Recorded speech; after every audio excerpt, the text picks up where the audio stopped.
Podcast.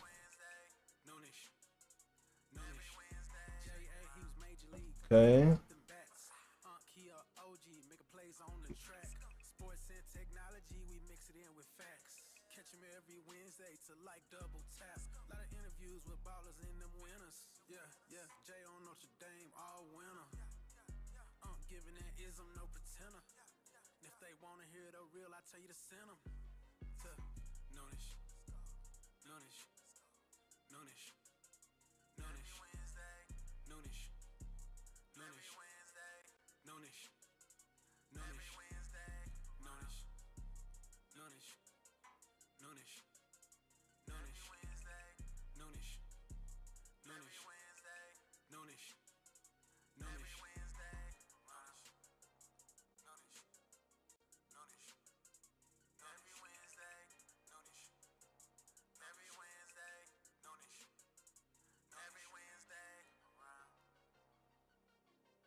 Yeah, sport truck. Yeah, yeah. Tap in, like, share, subscribe. Noonish, Noonish. Major League, playing around with them bats. Kia OG, making plays on the track. Sports and technology, we mix it in with facts. Catch them every Wednesday to like double tap. Yes, sir. Yes, sir. We in the building. Yes, sir. Appreciate y'all tapping in, man. Oh, yeah, let me get them volumes down a little bit. Get that volume turned down a little bit, man. If you didn't know, I'm your host, J.A., a.k.a. Jonathan Anderson, here with an awesome show coming at you today, man. So much to talk about, so much going on in sports. And I'm here with my awesome co-host, my uncle, Ronald Ballworld. What's going down? Oh, nothing much, man. I'm kicking, but I'm still kicking high. Yeah, man. Yeah, man. I told him the other day, one dude told me, say, you just flopping. I said, but I can still flop. I'm kicking and kicking high. He thought I was flopping, but I can still flop. Ain't no flopping, young. Ain't no flopping. You don't know what he was hating on. You I know. And they say you ain't doing, if you ain't got no haters, you ain't doing nothing. You know what I'm saying? So, clearly you're doing something. But, yeah, man, this week, y'all know we typically like to start the show off with the one and only First Lady of Noonish, man, Miss Christiana Yebra. She will not be in this week. It's, F1's down and she's going out of town. And I ain't even mean to put it down like that on the freestyle tip. But yeah, Miss CY won't be here joining us today. But, hope all goes well with her trip and vacation.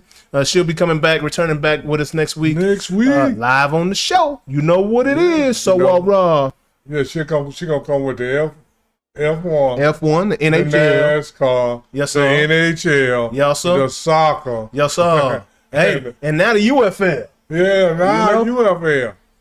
All other topics, a lot of the topics are not that abreast on, so I leave that up to CY. Yeah, and man, we cut down on what I gotta keep up with. Yeah, we let CY come in and do her thing, man. Yeah. Like I say, wonderful addition to the show, man. Oh, just, absolutely. Blessed to have her as part of the show. And, man, hopefully, if y'all see something, say something out there. This is an interactive experience. If you're new to the show, man, we definitely want you tapping in. We want to hear your comments, man. That super chat is open if we start going in about something that you like and you just like our show, man. We love the support. We love it, man. We definitely appreciate y'all tapping in, man. Appreciate everybody helping us continue on with this show. But, again, super chat's open. We got everything's open, man. Y'all tap into these comments, man. What up, Plug God? What's good, homie? So you can't hear us? You can't hear us, Plug God? Hold on. Can you hear me now? Can you hear me now? 1, 2. Test 1, 2, 3. Can you hear me now, Plug God? We better? We good to go? You should be able to hear me. Rosalinda Zavala Garcia, what's going down from Cali, man? Appreciate you tapping in.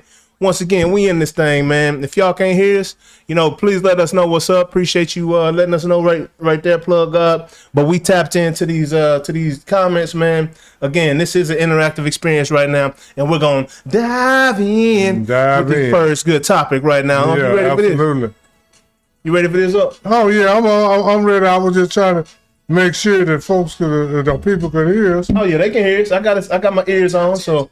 They should be able to hear as well, so all right, we're good to go, man. Yeah, I'm just double checking, triple checking. Yeah, we like to start it off with a light note. On a light note, this week I don't know if you saw that there was a 9-year-old young man that went out and bowled a 300.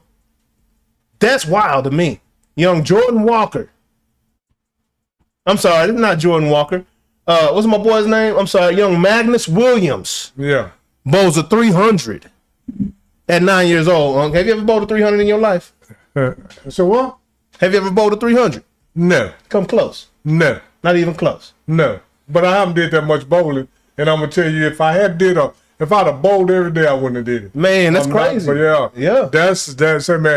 That's pretty good. Hey, the level of focus and repeatability right there, and even you don't see it too often, especially with a 9-year-old. Even the muscle memory. And the strength and have the strength to continue to roll that ball at that speed and all that frame after frame for a 9-year-old is really impressive to me. Yeah. And a lot of people say, I tell me all the time, Ron, you so hard to impress. I'm impressed now. Now I'm very impressed by that. 9 years old? Yeah, that's crazy, man. Yo. That's crazy. Man, you gotta have focus, concentration. And then you gotta have the strength. I mean, man, you roll that ball down there, your arm can't get tired. Yeah. If you don't watch out, in that 8th frame, it ain't gonna be like it was that first frame. I'm telling you, man. And to be 9 years old and to have the focus, the physical strength, the mentality, whatever you can name, he got it. Yeah. And then you gotta have that it factor. That it factor, man. When you say, oh man, you at 280 and you just got whatever, Yeah, I can do this. Bam.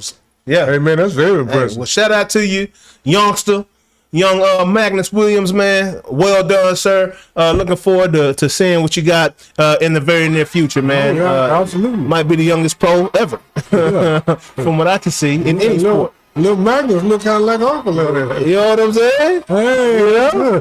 Hey, hey, from one youngster to an Olympic gold medalist. Shout out to you, Noah Lyles. Noah Lyles then went out and married his boo, huh? What you think about that? Do you think he's gonna get faster or slower after this marriage, man? He just went out and married Janelle Bromfields from Jamaica. Yeah. Yeah. That should have no effect on this track and field career. Yeah. I mean, you know, they say most athletes after they get married, things go downhill. So, well, who said that? I mean, you know, they just looking at everybody's career. I mean, a lot of people say that. They say Jordan wasn't the same after he got married. Jordan was married pretty much the whole time. Yeah. I mean, I'm just talking about what they say, huh? No, I ain't gonna say They that. say he didn't jump. Yeah, that's just I'm gonna tell you like this. I know what they're trying to imply, but Muhammad Ali, when he was fighting George Foreman, he had two of them. One, he had his wife and his woman, then walking down the street. Yeah, that's a known fact, so that ain't got nothing to do with it. So he ain't gonna lose no juice in his leg. No. No juice in his leg. That was first time I ran in my life. That's all I'm saying. Matter of fact, about the 4 or 5 first time I ran in my life, I was very relaxed. Yeah. I was very relaxed when I did. I'm saying like that. Shout out to you, Noah. Congratulations on your wedding, man. To your Jamaican queen, man. Y'all gonna have some fast kids more than likely. You know, just don't spoil them, make them eat too much. Got a chance. Yeah, man. They doing that to keep that gene pool going. Hey, he gonna have to do something because he got a youngster on his heels in the 100 and the 200. Young Gap from Australia, huh? Gap. That boy got some jets, huh? Yeah. We talking about an 18-year-old that just went out and broke Usain Bolt's national under 20 record. Yeah. He 18-year-old running the 19.67. Yeah. It's crazy. Yeah. I don't think what's the youngster that ran it at 17 for the USA? Arian Knighton? Yeah. I don't think he ran on 19.67, huh? I mean, if this is a record, he definitely didn't. Arian Knighton must have been 20 when he ran that 1949. He ran about 2-3 years ago. Yeah. So he must have been 20, so maybe he wasn't under 20. Yeah. But he was very close. I mean, you know, and this is the whole thing about track and field. Most of the big track meets are this summer. Yeah. You can't run 19.6. You heard me say this before. And it has been proven before on this show. God, or nobody else can run, what month is this, April? Yeah, April. He ain't gonna be running that well. I don't think this year they don't have a World Game or Olympics. Yeah. So he can get, but you're not gonna run 19.6 in April and be on that Olympic stand. That's a proven fact. Just because it's too early. It's too long. You only got so many 19.6s. What's the chances of him getting faster though, huh? Through the track season? I know the chances are low. Nobody else has ever done it. I mean, no one else has ever run a 19.67 either. Under 20. I mean, the kid keeps getting faster and faster. It seems. And what's crazy, he had another young kid on his heels. Okay, you got a 15-year-old running 9.88. Yep. He ran a 10.17 at 14 in the 9th grade. Yeah. Okay, I mean, and Tate, last year, Tate ran 9.80 something at the high school meet. But where was Tate when the Olympics and all that? Wasn't nowhere to be found, man. Oh, 3/10 is crazy for anybody. I don't care if you run an 11 and drop it down to a 10.7. But to run a 10.1 and drop it down to a 9.8, that's insane. Yeah, but he's doing all that in April and May. And like I say, these guys, you know, it's something going on. I don't know exactly what it is. But these guys, they are phenomenal. And like I say, it's been very few, especially high school phenomenon. You go look at all the guys. Usain Bolt is one of the very few people that had a 20 and under record that's got a gold medal. Yeah. Most of them guys got them 20 and under records. They don't have no gold, bronze, or silver. They find themselves chasing that 20 and under record for the rest of their career. Yeah, because most people don't want to admit it now. You got people say, well, what about Carl Lewis? What about Usain Bolt? What about Justin Gatlin? What about Tyson Gay? Did I name you about 10 guys? I said, well, what about them? Yeah. I said, but what about the 10,000? Most people run their fastest time in track and field as a high schooler. Yeah. Most people. That's go crazy. Check the record. That's crazy. Go check the record, man. I've been watching this a long time. Because it seems like as you mature, as your body gets stronger, as you get more knowledgeable, just like any other sport. Track might be the one sport that stuff don't apply to. And I don't know why my camera keeps switching, but it's all good. Yeah. But I'm just saying, I don't know, but I'm just saying, what I have observed over the last 50-something years. Yeah. You know, I can name them. You know, you can go get that youth book and I can't call all these guys' names, but Obi Moore and there was another one, Obi Moore and I can't call. Man, they had records from 8 years old all the way up to 17 in the 100, 200, 400. I don't even know where they went to college. Wow, that's insane. It's another one. I can't think his name but their name was littered throughout that youth book from 8 to 17 in the 100. I think Obi Moore even had set some records in the half. Wow. In the 800 meters and all kind of stuff. Yeah. But, I mean, I don't mean to go out on you, Obi. I'm just, there's a lot of them, though, man. There's a lot of them. Yeah. We got one here in Dallas. He went to the Olympics in between in 1984. You know, and went to the trials, and he got fourth. But the only reason he got fourth is because he didn't know how to lean because he was just used to running away from people. Yeah. And, you know, so, you know, and his name still, I heard Otto Boda mention his name in the last World Games. Oh, he's one of the people that ran 20.2 at 17 years old, blah, blah, blah, blah. Yeah. But no medal. Man, that's crazy, man. That's crazy. Michael Johnson was not a high school phenomenon. So you're not expecting too much for guy in his future? I'm just saying. Or really have a chance? Yeah, he got a chance because he's fast. Do you think he has a good chance to go out here and do something we haven't seen and beat Usain Bolt's adult record, his world records in the 100 and the 200? Oh, that's jumping way too far. That's too far? Yeah, that's jumping way too far. Yeah. I mean, hey, we're going to see, man. We're going to see because the kid, we know for sure the kid is fast. Yeah. And the kid's name is Gout. He look like Gout. The whole thing. When you start talking about track and field, I know this is about Gout, but I just wanted to say this about the 200 meters. Usain Bolt has 1:19.19. That's the world record. Yeah. And he only has 1:19. Between that, he has no 19.2s, no 19.3s, no 19.4s. He has 2 19.5s. Wow. And then the rest of his times are 19.7 and 8. So that boy was juiced up in that 1919. Now, however you want to look at it. Now, on the other hand, he got the world record. Yeah. But Noah Lyle has broken pretty much every meet record he had, and Noah Lyle has 2 19.3s. Wow. 7 19.5s. Yeah. He just don't have that 1919. So who's really the more consistent who's the fastest? You got the world record. But if we race 10 times and I beat you 7, just because you ran fast, you're not better than me. Yeah, and I'm going to say it like this. If they race 10 times, Noah Lyle got the top 10 fastest times, Noah Lyle got about 6 of them. Yeah. Usain only got 2. Man, so if they race 10 times and I win 6 or 7 and you win 3, but on one of those you run the world record, you can't tell me you better than me. Yeah, no doubt. Just saying. No doubt. You know, so that's the tricky thing about track and field.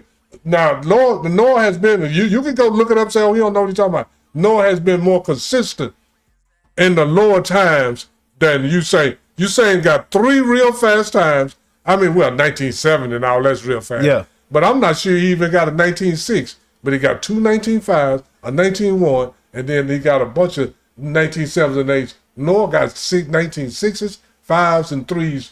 Way more than he do. I say this, 200 meters in 19 seconds is crazy. Hey, I want y'all to do this. Set your clock on your timer, on your stopwatch. Go grab a load of laundry, walk into the laundry room, and put a load of laundry in the washing machine and see how long that takes.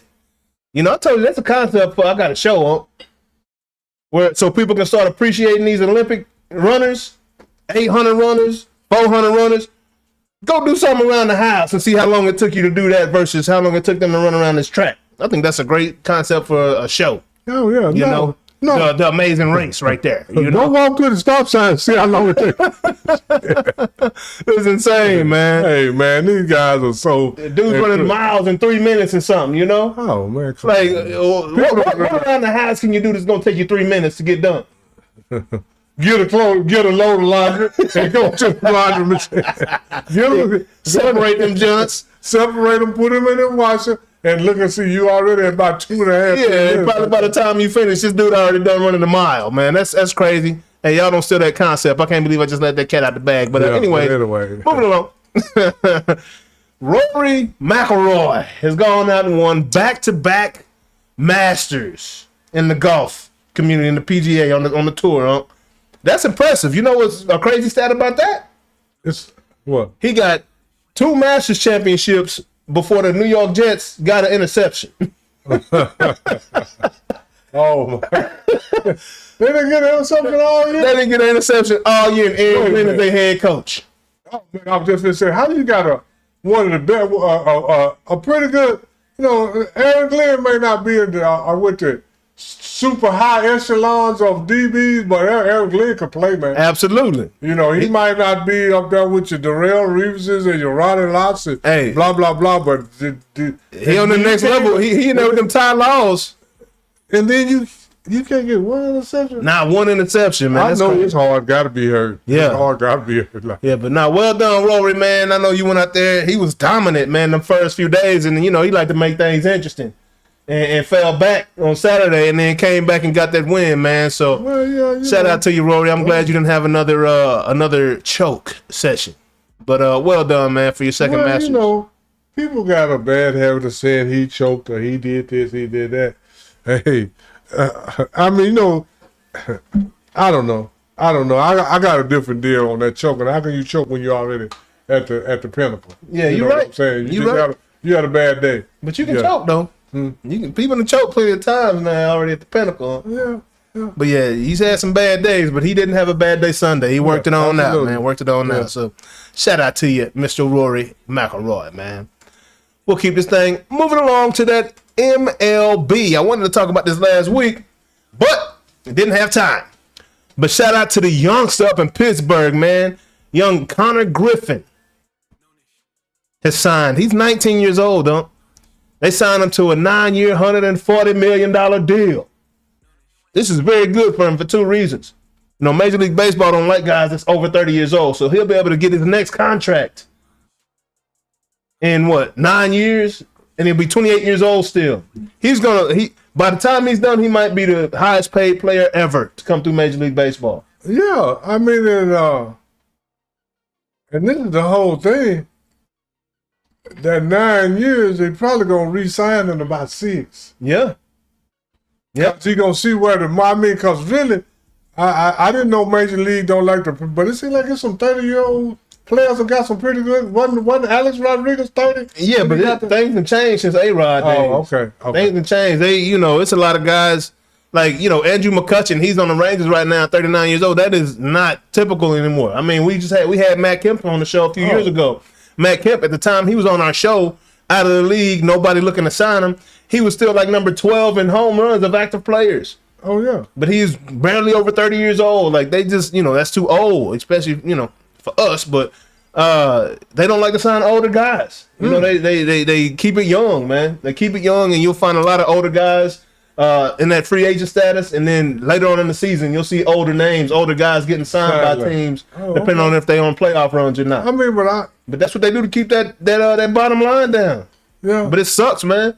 Because these guys, they play all through their 20s, and by the time it's, they've proven themselves to be a Major League Baseball player, and it's time for that larger contract to come around. You're 32, so now we don't want to sign. Now they don't want to sign them to what they're worth. You know what I mean? So, man, but it's a lot of guys that have great careers from 32 to about especially 30, in baseball. 70, yeah, especially in baseball. Now basketball getting to be the same way. Yeah, with the load management, but that's a whole nother story. Oh yeah. But that's but in a way, I think the way they're giving away money in baseball too, he might have should have signed for a couple of less years. I mean, you think that, but I mean, that's just me. Cause they give away you 100%. Cause did somebody just get $300-400 million in baseball? $700 million. $600 million. So I would have. But he's 19 though, so you don't see youngsters getting these types of deals. That's why I would have bet on myself and tried to sign for 4 or 5. Yeah, it looks like a bad deal to me for sure. Yeah, bad deal to me.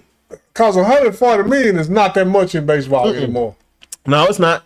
It's a great deal for the Pittsburgh Pirates, though. Yeah, Trip the Ghost in the building. What's good, Trip? Trip the Ghost. Hey, you didn't know. Y'all hear that song right there playing? That's your boy Trip the Ghost right there, man. It's only one trip. It's only one trip, and everybody needs one. We lucky to have one. I tell you that much. I tell you that much. But yeah, man. Hold on, let me see. Let me make sure this thing is showing up right, man. Oh, we straight. I ain't tripping. But yeah, man. So good for the young man. I mean, 140 million is a lot of money. Don't get me wrong, but I'm just saying the way they giving away money in basketball and baseball, that's not a lot of money anymore. Not anymore. Shout out to the Pirates, man, for getting somebody, to come on board. Yeah, the Pirates is like a minor league team in the major leagues. Oh, every time they got a good player, they end up getting traded off, here soon. Oh, they kind of like the Marlins. They kind of like Memphis Grizzlies. No, Absolutely, man. Yeah, but I'm just playing Memphis. They got to have somebody that can funnel the players in the league with, and make sure they got somewhere to go, for a couple years, man. But shout out to you, Connor Griffin. Well done, sir. Well done. Moving along, man. Y'all might not know this name. I sure as heck didn't know this name before. But St. Louis's Jordan Walker. He is a brother, by the way. We talk about the lack of bros in the game of baseball. I'm seeing quite a few more here and there sprinkled throughout the league. Evidently been there since 2023. But he is leading the major leagues right now in home runs. And it's a beautiful thing. He's got 7 so far, But I just wanted to give him a shout out real quick. Yeah, he got a long way to go, but keep it up, man. Keep it up. Yeah, man. I just like to show a little love to our Black Americans playing baseball, man. Don't get enough credit. Don't get enough contracts. But shout out to you, man. I just wanted to highlight my boy Jordan Walker, who is leading the major leagues with 7 home runs right now. Oh, yeah. Keep it up, man. Early on. Keep it up. Keep it up. Get you some hundreds of millions. Yes, sir. And y'all know I've been talking about it, man, since they started, and I absolutely love it, man. This ABS is no BS. And you know what? These umpires are starting to speak about how they're concerned about this ABS, man. Hey, nobody likes micromanaging. Nobody likes to be held accountable, it seems. Well, some people do, and typically those people are successful, right? If they got the right mindset. But these umpires, man, I absolutely love it because they have some of them thought they were bigger than the game and thought they could come in and create their own strike zone. So I'm gonna call this 3-4 inches outside now, and I'm gonna move that inside pitch a little further outside, and I'm not gonna give that inside strike. We're gonna do things my way. Oh yeah.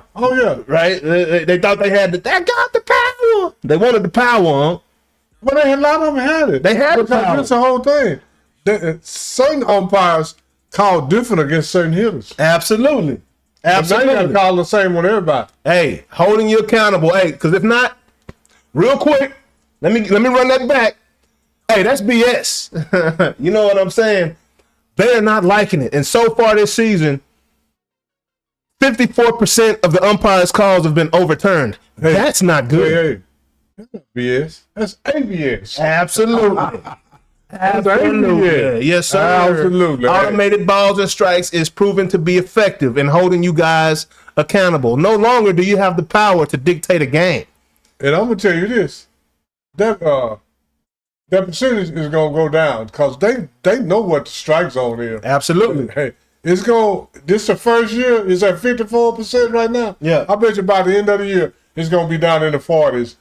That the ABS is for sure. They've improved their balls and strikes ratios has improved. Absolutely. Since this thing has been put in place. Because hey man, you're being held accountable for your ball crap. Yeah. You getting mad because your zone is jacked up and the dudes in the dugout. They say dugouts are a lot quieter this year now too. Ain't too much chirping at the umpires no more. No, what you want me to chirp for? Tap. All you gotta do is tap. Because this is what I do know batters doing. If they ain't sure they should tap, they look at the dugout. Yeah, tap that. Absolutely. Tap that, yeah. Tap that, dog. Let me tap that. Yeah, so yeah, and it's not only the batters, it's the batters that have a 48% success rate when they challenge right now, which is very high. Yeah. Which is too high. Crazy. Insane. But the pitchers and catchers have a 59% success rate. So, hey, basically, you can book it. If a pitcher or catcher challenges a strike, you can book it, bro. It's done. It's done. Yo, when you're over 50, you're doing good. 59%, bro, but it is insane. That's 6 out of 10. Oh, but that's 59 out of 100, but Yeah, absolutely. 6 out of 10. Yeah. Say it like that. Yeah, but 54% of your calls are wrong when challenged umpires. Do better, man. Do better. And once again, hey, this is the greatest thing that's come to the Major League Baseball since Peanuts and Cracker Jacks. I love it, man. I love it. Well done. Great decision to bring ABS to the bigs. We'll keep this train rolling. No, man, ain't nothing better than peanuts at a ball game. Ain't nothing, I'm sorry, ABS, y'all good. Ain't nothing better than a bag of peanuts at a ball game. Hey, because you can throw them junks on the floor like at Roadhouse. You can't do it at Roadhouse no more. No, Roadhouse don't even give them away no more. Yeah, man. Too much maintenance. Too much cleanup right there. Moving along to the WNBA, the Women's National Basketball Association. They had their draft this week, huh? Yeah, I saw that. As they look at moving into this next season. And your Dallas Wings, last year they drafted Paige Beckers from UConn. This year they draft Paige Becker's girlfriend from UConn. Yeah, it is. For real? In real life. In real life? Yeah, that's her boo. They draft her girlfriend, Ozzy Foote. Ozzy's a pretty girl. So their girlfriend, boyfriend, girlfriend in college? Yeah. Everybody knew? Gino already knew? Yeah. Oh, okay. It is what it is. I thought you were just I wasn't playing like this. But what I will say is that she went up there like a lady. Yeah. I was just finna say this here. This is what I don't know nothing about this game. Yeah. LGBTQ. Yeah, I know nothing, man. I'm not trying to insult nobody. Pronouns, yeah. But this is what I do, what I am realizing. Yeah. Now, I'm gonna say it like this. I don't even know how to say it. Brittany Griner is out. Yeah. Paige Becker's in this because she went up there with a back out. She went up there like a young. Oh yeah, like a lady. Yeah, I'm gonna say glamorous. Yeah, glamorous. So Brenda Griner. Yeah. Y'all getting out. We can't tell who you are. Yeah. And that's the way it should be. I don't know who you are. That's between you and your girlfriend who you are. Oh, Trip the Ghost got a comment right here, man. Like I said, if you see something, say something, man. If you're new to the show, go on and hit that subscribe button. Hey, man, Trips got a question. He say, how they draft lovers? That's going to mess up the team. Hey, I had the same thought. Because if they're in a quarrel, if they're in a fight, and then they got to come play a game that night, are they still going to be able to rise above that argument they having? This is or that situation this is what we're going to find out. What we going to find out? We're going to find out where your love is. Who do you love? Do you love the game? Are you trying to win? Are you mad at your girlfriend? Yeah. And you won't pass her the ball? Yeah. Yeah. I'm just saying. You sure got a legitimate question, Trip. I didn't think of it like that. Because, I absolutely think about that. Trip, and Jay. And then if they fighting, are you going to trade one of them? They both first picks. Which one are you going to trade? Say, let me tell y'all, let me tell you something like this here. It's too, they used to have sayings, man. We used to go to work, we say, don't get your honey at the same place you make your money. Man, I know Trippin' heard that out there in Lubbock. Yeah. I know in Lubbock, Texas. Yeah. I mean, man, you can't get, I don't know how that, I didn't even know that, man, but I'm going to tell you like this. Fraternization, now we're going to find out where your love is. Yeah. Is it for the game or, Dallas? What we doing? But, hey, I tell you what, we looking a lot more, we looking a little better because Ozzy can ball. Ozzy Foote can ball. As she proved again this season. If they can play together and don't let their personal life interfere, they got you fool around and get 3 or 4 UConn players that done played together. You got a team that know each other, man. So it's gonna. I don't know. We should see, man. But I didn't know that, man. I'm behind on all that stuff. I didn't know until last night, till my boo put me on. Shout out to you, Jared. Thank you for the info and the intel. Oh, I didn't have no idea. Yeah. And when you see them, that's what I'm saying. That's why you can't tell. Certain kind of people are on their way out. Yeah. Because me and my wife has been out before. Yeah. And man, I see two look like two beauty queens. Yeah. Holding hands and kissing. Yeah. I was like, what? What is going on? Yeah, man. Yeah, I was like, huh? Yeah, man. I mean, looks ain't got nothing to do with it. Not no more. Not no more. We used to. Not no more. One used to try to walk and talk like and then the other feminine. Yeah. But now they both. One of them. Hey, now they both for feminine. Absolutely. I mean, I don't know. Paige do a little walk and talk like Uncle a little bit. Paige a little hard with it, but she dressed up with it though. But she had on a mini skirt or something last year. Yeah, absolutely, man. Yeah. But shout out to you, Dallas Wings. I hope it all goes well. Me It too. turns out well. I know Paige is happy. Yeah. I know that much. Yeah. I know that much. But moving along, staying with this WNBA, man, a lot of people talk about Flo J, Miss Johnson, man. Not only her basketball career, she was drafted number 8 to the Valkyries, Golden State Valkyries, and then later traded to the Seattle Storm. But they also talk about that rap career, man. Hey, I tell you what, up in Seattle, she's gonna have plenty of time in that studio because it's rainy up there. There ain't too much going on outside. And they got a little. Seattle got a little entertainment coming up out of there. Yeah, they got some. Yeah, they got some. They do. Yeah, Yeah, they got that, that West Coast. They got some bangers coming up out of there. Yeah. So shout out to Flo J, man. A lot of fans, man. Great story right there. McDonald's All-American on the LSU.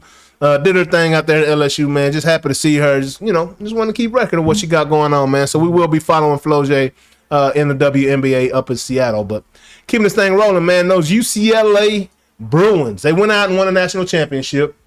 They're big. Lauren Betts, 6'7" center, went number 4 in the draft. Not only did she go number 4 to the Mystics in the draft, but UCLA had 5 players drafted in the first round. Yeah, I can see that. That is impressive. I can see that. Yeah, I can too, huh? Man, they got some big girls, man. And they could hoop. They could hoop. Man, they could hoop. And then I'm saying like this. They dominated everybody. Man, they dominated the way they balled out on South Carolina. No, I called it. You can call my boy Buck. He was like, who you think gonna win this? I was like, I think UCLA gonna win it. This is before they played Texas. Yeah. But it's because I saw that they had these McDonald's All-Americans that came in together as freshmen and made a commitment to win a national championship at UCLA. Yeah. And I saw how they went out there and dominated this season.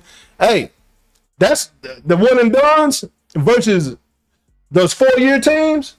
No. You see the results, man. Well, that's why UConn men have won 3 out of the last 4. Yeah. Yeah. Excuse me, because they're not doing the one and dones. Yeah, man. They're getting the people that want to, stay there and play. Yeah, actually, yeah. And hopefully, you're right about that too, Trip. Just talking about the WNBA. Hopefully they put some numbers up this year, man, and get out the red. Oh, absolutely. Because they have upped these contracts. Now they're making $300,000 to $500,000. More than that. Chelsea, I mean, that's the average. Yeah. That's the low, I believe. Three is the average. It's a range between 3 and 5. Chelsea Plumlee just signed a $999,999 contract with the LA Sparks. They made a joke out of it, and she picked up $1 to make it $1 million. It still ain't $1 million contract because the dollar was outside of that $999,999. But that's cool, man. It's good to see these ladies getting their bread, but I just don't know. The math don't make sense. It's kind of like this water's going on. If they spending $50,000 per missile and we spending $1.3 million to stop every missile, the math don't math up. You know what I'm saying? Over here, if I'm giving these ladies millions of dollars, but they bringing in hundreds of thousands, the math ain't math. So I don't know how they're going to do it. They got to put more money into advertising and just really putting these ladies out front, right? Whether it's shoes, whether it's jersey sales, they got to do something. This unrivaled league is really making the WNBA step up. Oh, yeah. Right? So it's awesome to see these young ladies getting these checks, but hopefully the league don't have to fold in 3 years. Or sooner.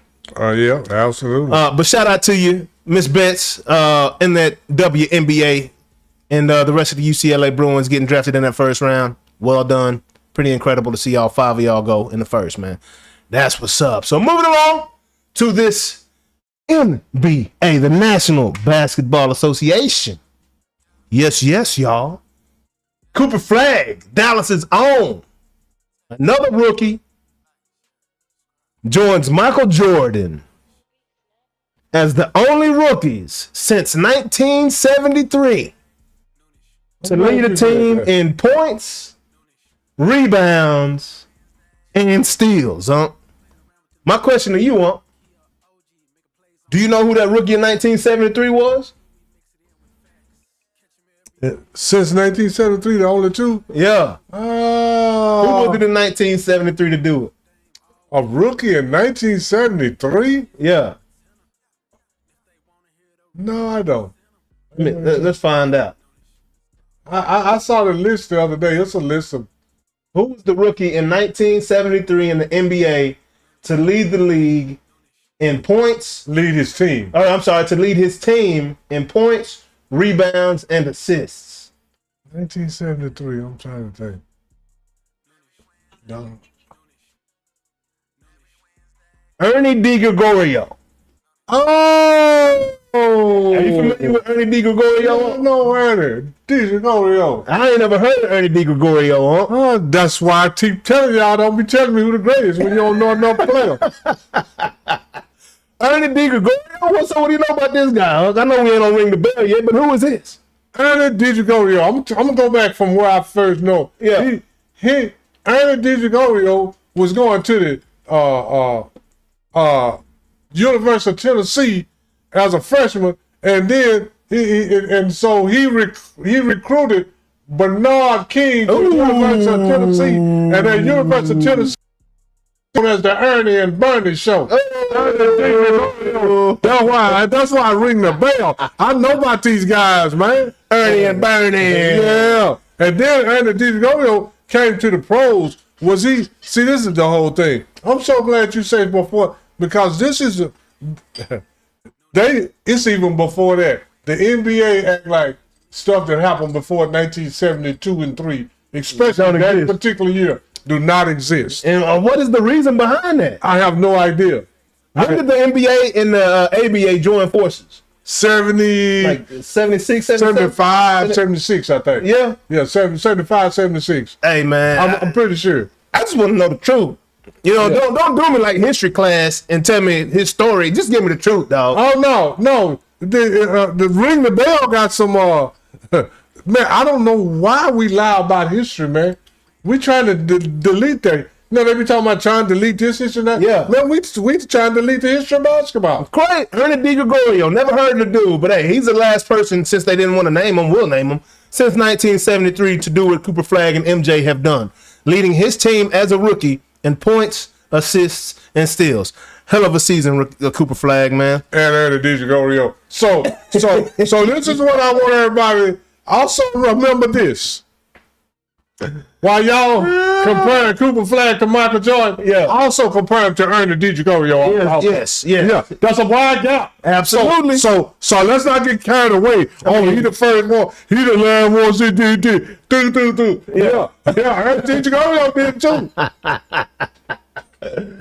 Trip said, we'll probably let it take everything going.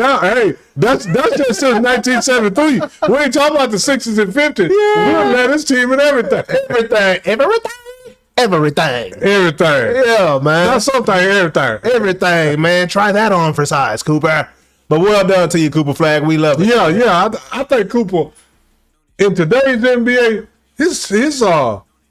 the sky's the limit for Cooper. Oh, absolutely, man. The sky's the limit for Cooper. Man, I hope the Cowboys can get on board with the Wings and these Mavericks, because this last draft been all right. I'm going to say this. Out loud. What's that? I'm glad we got Cooper. Still a Luka. I'm glad we got Cooper. Still a Luka. Because this what I do know about Cooper. Cooper know how to get off the ball. Yeah. Cooper know how to get off the ball. He don't have to have it 20-something seconds, 19, 18 seconds. Hey, that and defense. Yeah. And he taller than Luka. He got handles. He a baby. So I'm going to say it like this. I would, me personally, I would, right at this particular moment in time, I'm glad we got Cooper instead of Luka. Now, if we still had Luka, we wouldn't have Cooper. So now, which one you want? You can't have both. You right. And me personally, I'm on the Cooper. I'm on the Cooper train too. My boy Cooper posterizing boys, and that 3-point shot has gotten better. And that's the thing with Cooper. He's on a trajectory like this, and he's still getting better. He has not peaked out. I think we have seen the best. Luka's not going to run faster. He's not going to play better defense. He's not going to get quicker. He's not going to jump higher. Cooper's upside is higher than Luka's. Now, I would love to have Luka come back, maybe. No. You don't want him to come back? No, that's going to ruin. Cooper might well leave because he ain't going to get the ball with 4 seconds left on the shot clock. True, and we got Kyrie in the stable, so yeah. No. And he know how to play point guard now too. Yeah. So no point having all these point guards back up. I'm glad that we got Cooper instead of Luka. Man, ooh, that's a controversial. And this is the thing: if Cooper stay healthy, we got 15, 16 more years out of Cooper. Luka been in the league 7, 8, so we would have 7, 8 more. You know, I'm just saying. Oh, who would you rather? I'd rather have Cooper flag right now. Because if we had Luka, with all the injuries we got, we wouldn't be doing nothing either. At least we doing something with somebody that upside is way up there. Man, or Luka Doncic. Luka, I'm gonna just say Luka. Luka he one of them one name boys like Pele. Flag. Luka. And then we got a poll going, y'all. You know, feel free to jump on in. Like we say, welcome to the show, man. If you're new to Noonish Sports and Tech, I'm your host, J.A., a.k.a. Jonathan Anderson, here with my awesome co-host, my Uncle Ron Bowman, man. Hey, what you can do is go and hit that subscribe button, go and like this bad boy, go and share this bad boy, then go and hit that notification bell. That notification bell for your boys. You know what I'm saying? Go and hit that notification bell so you can know when we're coming on, man. We having a good time today, talking about these good topics. Yeah, man. And now the poll is live, man. And if you see something chat is open, go on and feel free to toss your boys some ducats. If you think we got some good points to make, and we always making good points over here. But the poll is open right now, man. Who would you rather have? Cooper Flag and everything that comes with him, or the 5-time first-team All-NBA, Luka Doncic? And everything that comes with him. Who would you rather have on your squad as a Dallas Maverick fan? Moving on. More to talk about. We'll keep that poll open for a little bit, man. I'm curious to see what the fans got to say about it. I think the people last night was pretty intriguing. Oh my goodness. Phoenix Suns. Hey, what my boy Denny Green say? You want to crown them? They are who we thought they were. Front runners, dog. These boys can't figure it out, huh? They can't figure it out. Whether it's KD, Bradley, Bill, and got doggone Booker, or hell, we can take it all the way back to Stoudemire and Nash. Yeah, they can't. Hey, since KJ, who should be in the Hall of Fame, by the way, and Barkley, these boys ain't been back. Thunder Dan, who's my other guy that should be in the Hall of Fame from that Phoenix Suns team? Tom Chambers was before Barkley. Tom Chambers, before Barkley, should have been in there. I think he was on that team, though, wasn't he? I don't think so. Are you sure? He went to Seattle. I'm pretty sure. Okay. Yeah, because when Barkley came in, Tom Chambers had already been in about 12 years. And then he went to Seattle. See, he went somewhere else. Okay. No, him and Barkley weren't there together. Okay. Well, Tom Chambers should be there, too. Yeah. Tom Chambers should be there. But Phoenix can't make their way back. And I'm going to say this. While we're talking about Phoenix, I'm not sure that the Charles Barkley and Kevin Johnson team was better than the Kevin Johnson and Tom Chambers team. They had different opponents, man. Magic Mill was gone. Yeah. They were losing to Magic Mill, man. Yeah. Which a lot of people was doing that. Yeah. I'm not sure that was the best Phoenix team. Yeah. And I'm going to leave that alone. Yeah. You know, because I've been watching basketball and participating in all that for a long time. And that's just my opinion. I didn't say it wasn't. Yeah. I said I'm not sure. Yeah. Well, we definitely sure that they better than the 2026 Phoenix Suns. Oh, yeah. And because we saw the little ring the bell we did on Tom Chambers when he was going for that dunk. We seen who was running out the picture, right? Yeah, absolutely. In the Philadelphia 76ers uniform. You want to remind the people who that was? Charles Barkley. Running out the picture. He didn't want to be posterized. That's when the running out the picture started. Because before that, you had gonna people challenge you. running in the picture. Yeah, they wasn't gonna challenge you. They was gonna give you a forearm shot. They were gonna challenge you, and then if they didn't get it, they were ready to do both. Oh, I missed it, bam, bam. You gonna pay for it? Absolutely. Now, if I blocked it, I ain't got to bow you. Yeah. But you go get something. Yeah. You know. But anyway, that's another story. But yeah. And it sucks for Phoenix, but hey, I think Portland is making their presence be known. Right, we talking about a team that plays on the West Coast, so they 2 to 3 hours behind just about everybody. Right, by the time they come on TVs, you know, prime time action, whatever, they're 7 o'clock. It's 10 o'clock on the East Coast. Okay, so a lot of people don't know anything about the Portland Trail Blazers, other than the fact that the only guy that has not been active all year won the 3-point contest, Dame Lillard. All right, injury reserve, won the 3-point contest. They got a young stud out there, man. Oh yeah, they got a young stud out there, man. Danny Ajava, I think is how you say his name. I don't, Benny. We call him Benny. The kid can ball. We first took notice of him. He was leading the league in All-Star votes for a while. It's like, who is this dude out of Portland they talking about right now? He let his presence be known last night. Oh yeah, he did, yeah, man. With a clutch and one late in the game to put Portland up, and then ultimately they went on to win that game 114-110 over the Phoenix Suns, man. Hey, Portland got some young studs out there. Hey, be on the lookout for them boys is all I'm trying to tell you, man. But that was the more lackluster game last night of the two. And I'm going to say this, J.A., some of these teams still tanking. No. Why would I want to win the play-in just to lose the first round and then don't get the chance at the lottery pick? Yeah, for sure. Absolutely. Because I'm going to tell you like this here. I went and saw that I'm not sure Miami didn't tank last night. Well, I think they did tank, but when Bam left the game, things changed for sure. That's a huge factor. He scored 83 points. He scored 83 points, what, a month ago, 3 weeks ago? I'm going to say this. If this was the regular playoffs and Miami thought that they had a chance of doing something, Bam would have played. They already like, Bam, don't sit down. Well, he was playing, huh?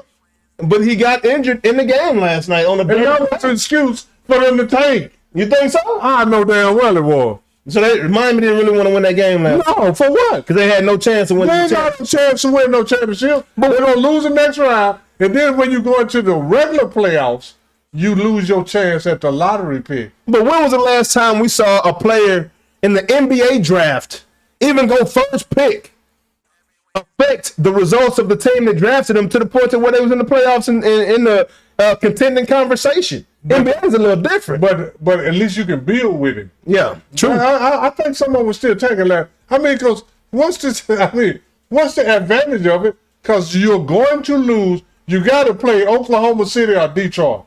Yeah, but I'm talking the way the game was played, the way Tyler Hero was hitting them threes at the end of the game with 20-some-odd seconds to get them boys within two, and then came back, got that rock back, gets fouled on another 3-point attempt, hits 3 free throws to give them boys a 1-point lead, only for LaMelo Ball to come back and do his little, around the world dribble to the layup to win the game. Miami was not taking that game. They got beat without their number one player. Yeah, exactly. If your number one player been there, the game might have been different. Did you see the foul, though? And we're talking about 7 foot. Bam was going for the ball, going to save a ball out of bounds. He grabs the ball. He's passing it to his teammate. LaMelo Ball on the ground, grabs his heel, sends. First of all, when you don't have your feet on the ground, you already know if you land on your booty, it's gonna hurt, but you can brace yourself. But when somebody grabs your heel and accelerates that fast, bro. Jay, I've been hitting hard man at the recreation center and played some more games. But we're talking about a 7-footer coming down right on his hip bone, on his tailbone. We're talking about trying to get a high draft chart to help Bam for the next 10 years. Shit, Miami, man, I'm saying, what is it going to do you to gain to win this one game, then to get eliminated? Now you eliminated from the ping pong stuff. Yeah. So some of these teams are still tanking. And didn't Bam hit 83 against the Hornets? Where was that at tonight? No, that was against Orlando. Oh, are you sure? I think it was Orlando. I thought it was the Hornets. Let me see. Let me double check. I don't know. I mean, but I could be wrong. But hey, no, it was against Washington. It was against the Washington Wizards. Everything happened against Washington this year. But this is all I'm saying. Don't take tanking out of the equation. For sure. It's just hard. It's just hard for me to think that, they played that game to that level with their number one player. With the players that was left. Yeah. But that was a hard foul. He landed really, sometimes when you land, you can brace yourself. And sometimes when you land, it's like your whole internal system gets shook. Yeah. Your whole internal system got shook in that fall like that. Ain't you a Michael Jordan fan? Yeah. Go look and see how Detroit hit his ass. Oh, but we talking about Michael Jordan versus Bam. Like, that ain't even a conversation. We're talking about two different wheels. So it can be done. So I don't know. But this is the thing. Michael Jordan had a chance to win. That's why he got his ass up. Absolutely. Yeah. Man, and then Michael Jordan didn't even need he wasn't even trying. He's trying to win a chip. He ain't trying to win no lottery pick, man. Oh, man. That's all I'm saying. Don't take that out of the equation. I put nothing past his tanking, man. But what a game, though, huh? Yeah. What a game. Final score 127-126, I believe. What a game. Yeah. And Miami. Okay, the score 127-126. Now, if you'd had Bam in that rebounding, blocking some shots, getting a couple steals, putting up 20-something, how close would the game been, Jay? But I'm saying, this man is a competitor. I just can't see Bam taking himself out of the game in the playoffs. A close game at that. In the playoffs, in the play-in, for your team to advance. I can't, and this is how you end your season? Just watching because we want a draft pick? I don't see that.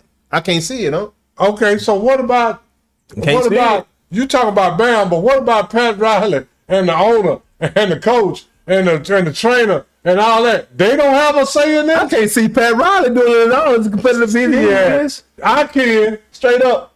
Man, how do you think? Do you know how competitive Pat Riley is? I can't win with these sorry mofos. Let me try to get some help for some of them.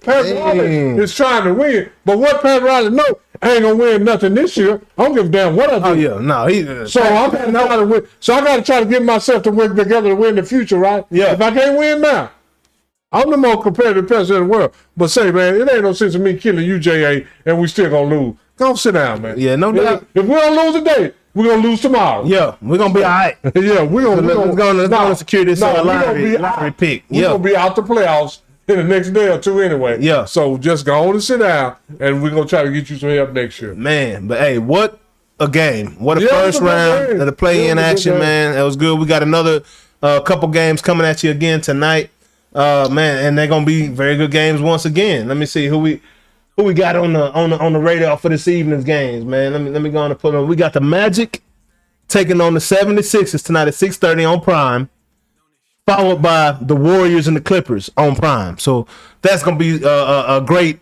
play-in as well, man. Looking forward to it. Looking forward to see what happens, man. How these boys gonna shake out, man. But also ending the season, man. Joker made history again. This dude here is, he pretty incredible. Huh? Yeah, what he do?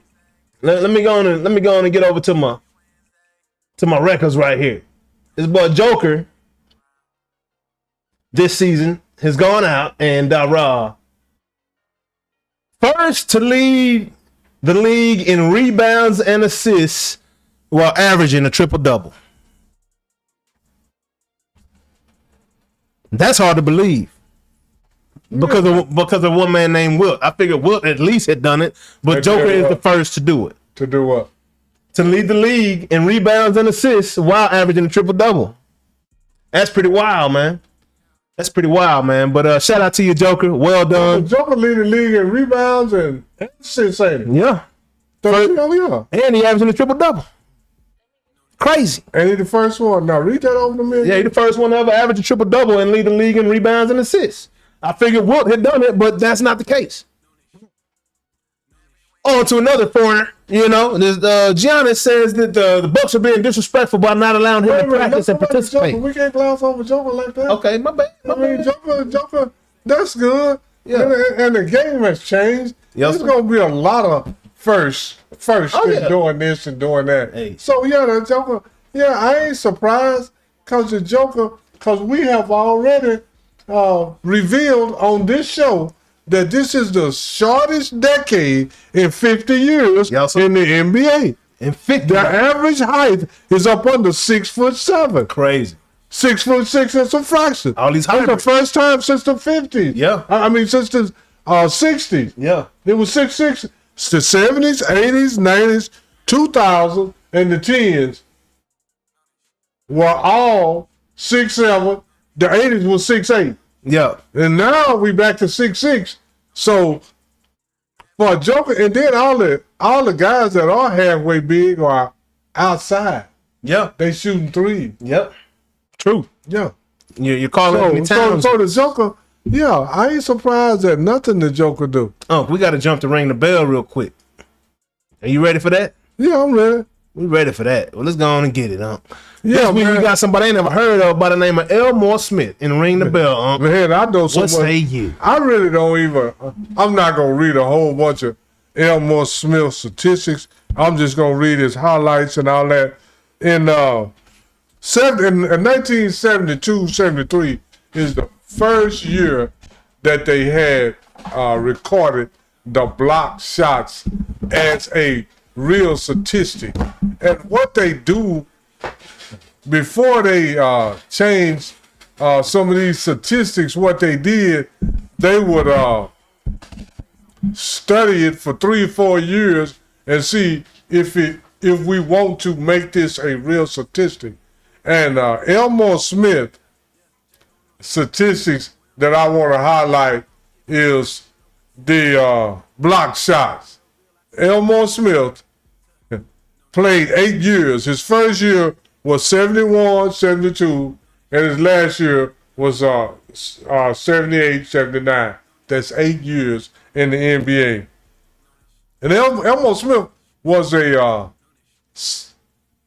foot even, no inches, no fractions, 7 foot even. And Elmore Smith was pretty quick and had some explosion in his legs. And the reason that I wanted to highlight Elmore Smith this week is because, I had ran a series once before on my guards. Now I'm going to run a series on big men.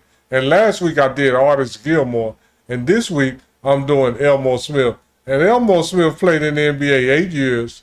And one of the things that Elmore Smith did when he was in the NBA, just for all you Google fans, if you Google it, and I don't know what the NBA has against real history, sometimes when you Google it, it'll come up with Shaquille O'Neal has the most blocks in a game at 15. That's not true. In 1972, 73, the first year that they had block shots, Elmore Smith averaged 3.9 block shots per game, which led the league. And then in 1973, 74, Elmore Smith averaged 5, because they had it at 4.68 something. They say, so just round it up to 5. So Elmore Smith averaged in 73, 74, he averaged 5 block shots a game. But during that year, what made Elmore Smith block shots different than everybody else, he set the record in the block shot era for block shots in one game. 17. That's still the record today. He did that back in 73, 74. And Elmore Smith could score because a couple of years, 3, 4 years, he averaged 17 and 18 points per game during that period. But his main thing that he's known for is shot blocking. And Elmore Smith had some explosion in his legs, and he was pretty quick. And that 4.958 or whatever they had, which round up to 5, that's the second highest total for 1 year in the NBA history. And that was 73, 74. And that was the second year that they had recorded block shots as a real statistic. Now, in the years that they were studying block shots to make it become a real statistic, in 1968, I think it was on Christmas Day, 1968, Will Chamberlain was recorded with blocking 23, but it wasn't a actual statistic in 1968. 23 what? Block shots. In a game? Will Chamberlain blocked 23 in 1968, but it wasn't a block shot. But since they've been recording it in 72-3, Elmore Smith in 73-4 had 17 blocks, and Elmore Smith has 2 other games where he blocked 14 shots. God. So it wasn't just a off ramp one time deal. That's what he did. Yeah, and Elmore Smith was 7 foot, and he played for the Lakers and a couple other teams. But this is the one thing, and I want to highlight this. Everybody didn't play 82 games, because I highlighted on one time about all the guys played 82 games. But Elmore Smith's problem, it was a lot of guys played 82 games. Elmore Smith only played 8 years because he had knee problems. He had explosion. Yeah. And he was a real rim protector. Yeah.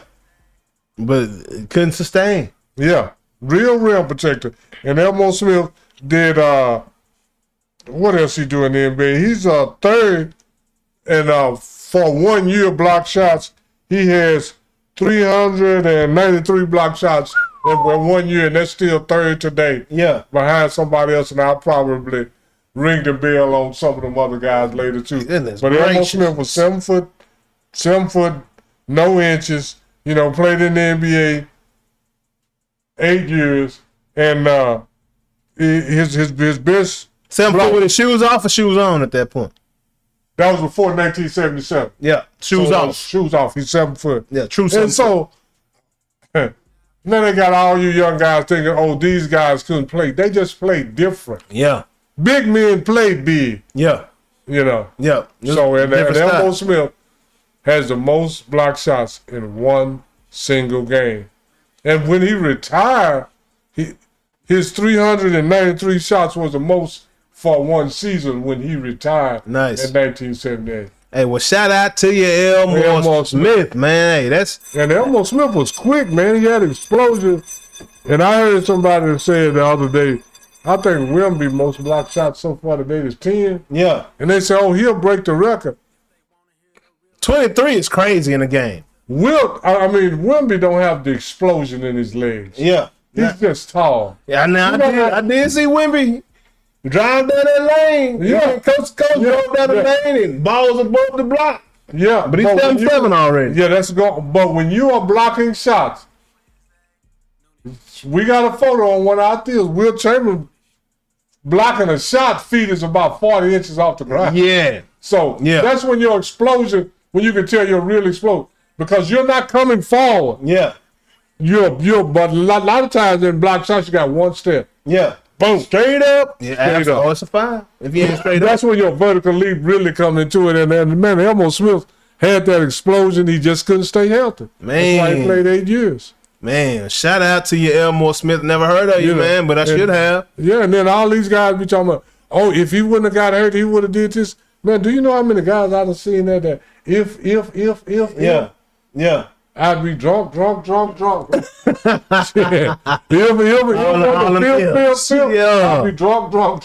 So how you think Elmo would have done against Giannis? I say this. He'd have blocked his shot. Yeah. He got explosion, man.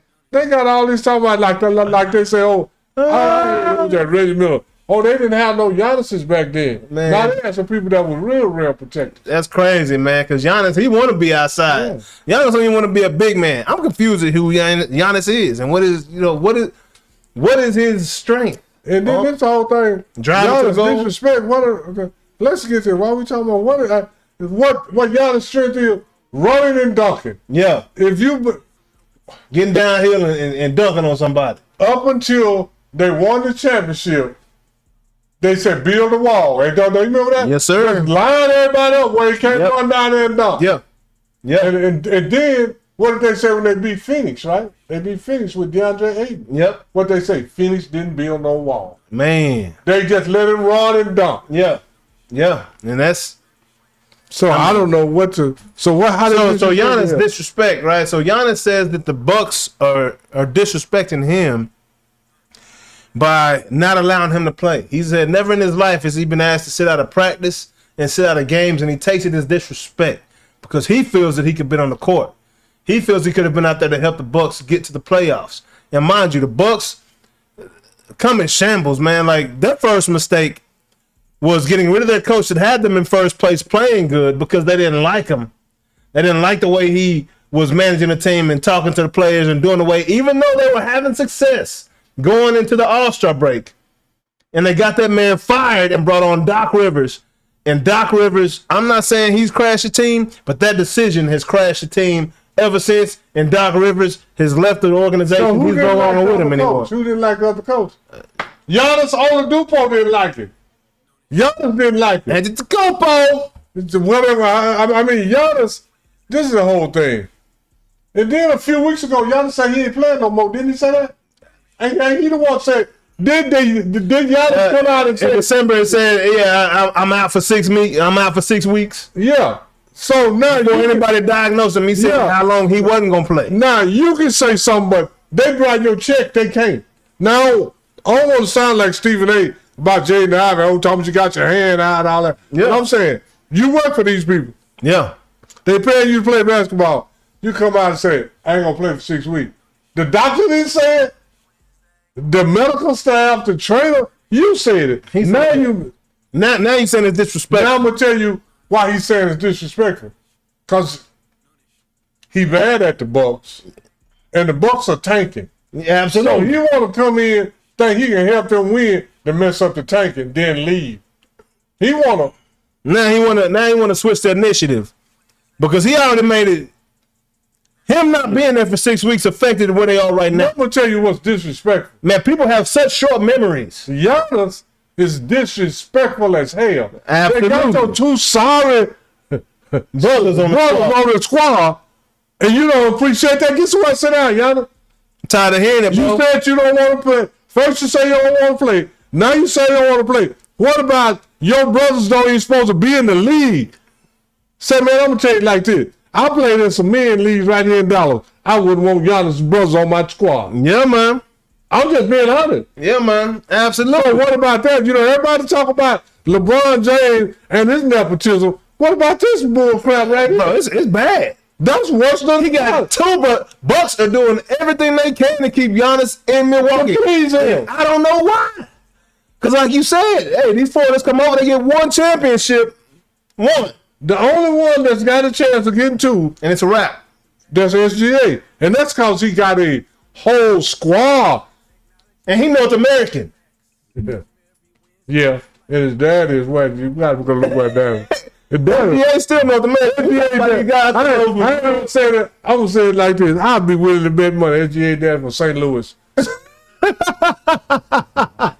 No doubt. I'm just saying, I'm sorry. No, I don't even have a clue. Yeah, man. You know what I'm saying? Yeah. Yeah, so absolutely. So all that, man, Giannis, you are disrespectful for we done paid your say, man, what's I'm sorry, but I gotta call it. You made the greatest point I've heard. We just talking about 4 months ago, the same man that went out and said, I got this issue, I'll be out 4 to 6 weeks. Before any team, any doctor, anybody on the training staff announced anything, Giannis told everybody, which is a violation on most teams, exactly how long he was going to be sitting out for. He told everybody how long he wasn't going to be playing for, and now he's mad because he won't play at the end of the season because they won't play because they're sitting him out and won't allow him to practice and won't allow him to play. Like, I haven't even thought about the fact that just 3 months ago you was telling us how long he was going to sit for. Yeah. I talk about all that stuff. How happy are you, honest? You should be happy, bro. Hey, man, you calling the shots. You got your family. That's man, these dudes is not even college, but G League, college material. Man, like I say, I have played on some men teams. Back in the day, we used to play high level intramural at the Fair Park. Yeah. And I think they had 5 floors. 2 over here and 2 over to the left, and the one in the middle was the main stage. You gotta win on the first, to get to the big come in with some college players or somebody know they'll put you in the middle floor. Yeah. But we had to win on floor number. There were 1, 2, 3, and then 4, 5. You gotta win the championship on 1, 2, 4, or 5 to get in 3. Yeah. To get in the middle floor. Not to mention Kupos. And I promise you, when I was trying to get to that middle floor, and I did get there, I wouldn't want the Giannis brothers playing. Absolutely not. We would have got to the middle floor. Now, they can't play, man. They can't play. Alex Antetokounmpo has shown some promise. He's got some highlights. We have never seen. All we've seen from Giannis is lowlights. Alex at least has some highlights, and I don't know how high they are. He caught an alley-oop in the league. Yeah. In the NBA? Yeah, he caught a highlight. He caught an alley-oop for one highlight, and then he scored his first points at the free throw line or something like that for another highlight. I don't know if those are highlights, but the fact that he's an Antetokounmpo. Free throw ain't no highlight. No, it ain't. I'm saying free throw. It ain't. So, yeah, I mean, I'm just saying, so Giannis, get somewhere and sit down, man. We don't want to hear from you no more. Yeah. Because you're going to get one championship, like I said. All of them, man, I said that, man. People always say, oh, he hating. Nah, I just know what the hell he talking about. And bring up very relevant and great points. I'm going to tell you like this here. I'm going to tell you like Jason Kidd. I know what I'm talking about. Jalen Season, what's good, big dog, man? Yes, sir. Appreciate you tapping in, homie. We see you, bro. Coming from Detroit, you know. We got Detroit on the cover this week. I know you seeing that boy Cade Cunningham. That's that Dallas, Texas to Detroit connection right there, man. Arlington, Texas to be exact. Oh, yeah. Mr. Cade, and we're going to talk about them playoffs. We can win a game. Trying to win a game. Another game. I'm just trying to win games. Just trying to win a game. Playoffs. Hey, you know why we ain't talking about playoffs? Why is that? Can't win with them. Can't win with them, man. Talking about them Bucks. Can't win with them. Can't win with them. You know, can't win with them. I ain't gonna win with them. So the playoffs, man. Yeah. And I shout out to Detroit first and foremost. This is why they on the cover, man. Them bad boys went out there and won that Eastern Conference. Not the best record in the Eastern Conference and in the playoffs. We'll say that much. Well, they won it. They won it then. Yeah, right? they won it. They won the Eastern Conference regular season, man. Yeah, absolutely. They're going to be a problem in these playoffs. Yeah, the playoffs. Detroit is serious, man. These boys grimy. They're going to play hard-nosed basketball. The Detroit Pistons remind me of 80s and 90s basketball. I'm sorry. Now, you know who they kind of remind me of? Who remind you of, huh? That remind me of the Detroit Pistons with Rip Hamilton, them, man. They ain't got a lot of people known well, but they come in to play your. But with Rip Hamilton, they had a squad now. They had Chauncey Billups, Ben Wallace, Rasheed Wallace. Who else did they have on that squad? Tayshaun Prince. Tayshaun Prince was a dog. And who was that fifth? Ben, Chauncey, Tayshaun, Rasheed, and Rip. Yeah, that's the five right there. Yeah. That's the beyond that. But that's all thing. When they finna play Shaq and Kobe? Yes, sir. Okay, that's all I'm saying. Hey, but they beat them boys though, didn't they? Second. Hold on. Yeah. Wait a minute. They beat the second greatest player ever. Yeah. And the most dominant big man Ever. Stop that shit. Relax. Y'all got the second greatest player and the best and the most dominant big man ever. Yeah. And y'all lose. RELA. Oh, okay, but that's a whole nother. Say it did. Check this out. No, Shaq got mad because I said he got swept 6 times, right? Truth. Guess who 2 of them was with? Who his teammate was with? Kobe. Kobe Shaq got swept 2 times together. Man. The second best player in the history of the NBA and the most dominant big man got swept. And guess what happened? In 98, 99, back. Like Drake. Like Roy McIlroy. Say all I'm saying. Y'all had 2 green jackets, man. Y'all be like Tiger, Rover, and McIlroy. Back to back. Let me see. He had, because he lost money on his contracts for both playing in Nike. Oh, that's what he mad about. That's what he lost money on his contract. But you got your 2 sorry brothers about 10, 12 million. Probably. So if he lost money, they recoup that money. Yeah, man. Because they're not supposed to be in the NBA. Yeah, no. Hey, Bronny deserved to be there long. And that's what I want to talk about in the playoffs, huh? Since Luka has left, young Bronny's had to step up. Are you impressed with Bronny and his development thus far in that Lakers program? Heading into the playoffs, huh? And I'm not saying that he gonna be an X factor, but are you impressed with what you've seen out of Bronny? Yeah, he getting used to the league, and Bronny can play. You don't got to be nice now. You don't got to be nice. I want you to rate him on an NBA players level, not Bronny level. I want you to rate him versus NBA players. Well, he can play in the NBA. He better than a lot of players I've seen before. Absolutely. And I'll stick to it. He better than Patrick Beverly. Yeah. I'll stick to that. While talking about D. Wade and all that shit. Bronny better than Pat Beverly? Bronny got a chance to be better than Patrick Beverly. Ooh. He never averaged 30 plus in high school. This ain't high school. No, it ain't. Yeah. I mean, I'm just saying that he has a chance. I'm saying like this. Patrick Beverly is known for what? Defense. Defense ain't crap in the NBA. What is defense in the NBA, young? That's like a bank account with no money in it. You can go to the bank and say, yeah, Mr. Ron Bowen, you got an account. I want to get $500. Man, but you just got $5.10. You got to keep $5 in it to keep it open. I mean, I'm just saying. So just go down the list and tell me, oh, Pat Beverly stopped Steph Curry. He stopped LeBron James. He stopped Clay. He stopped it. He did not. So is Bronny, he stopped Chris Paul. Is Bronny officially an NBA player in your eyes? Yeah, he is. Is he better than Mac McClung? He better than Giannis brothers. He better than them for sure. I'm asking, is he better than Mac McClung? I ain't gonna necessarily say that. So is Mac McClung an NBA player? Just get him.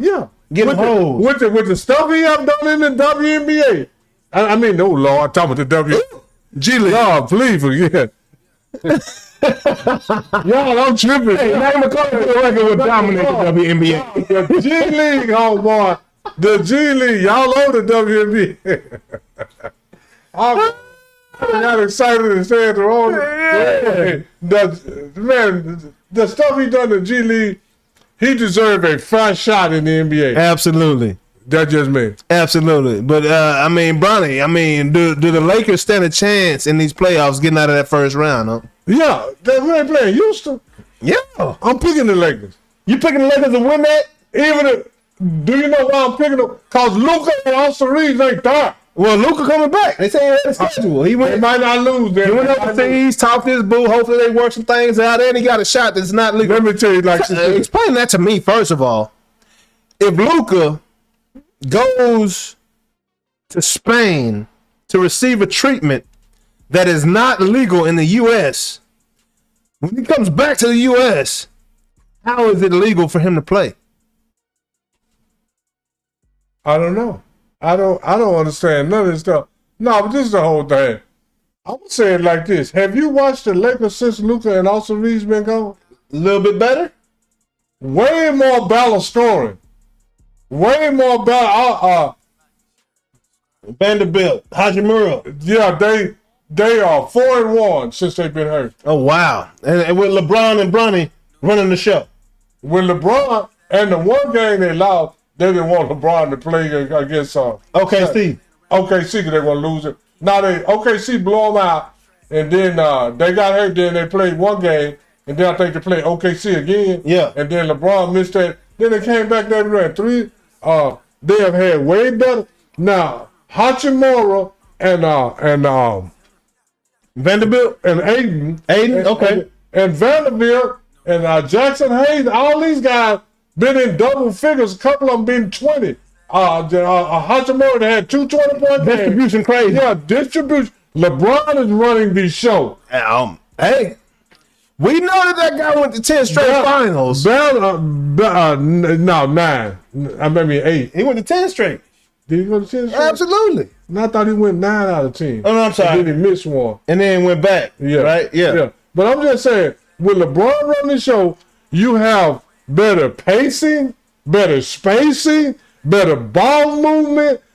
So if I know I'm going to get the ball in a timely manner, I am more engaged. Yeah. But if I know that I have ran to this side, back to that side, up to the top, back down, and nobody's got the ball, the same guy still dribbling. I ran all over the court. Damn, man, when do I move? So are you proclaiming that the Lakers are better without Luka and Austin Reeves? I'm not saying that. They better with LeBron on the ball instead of Luka. I've been proclaiming that. Oh, yeah, you've been saying that.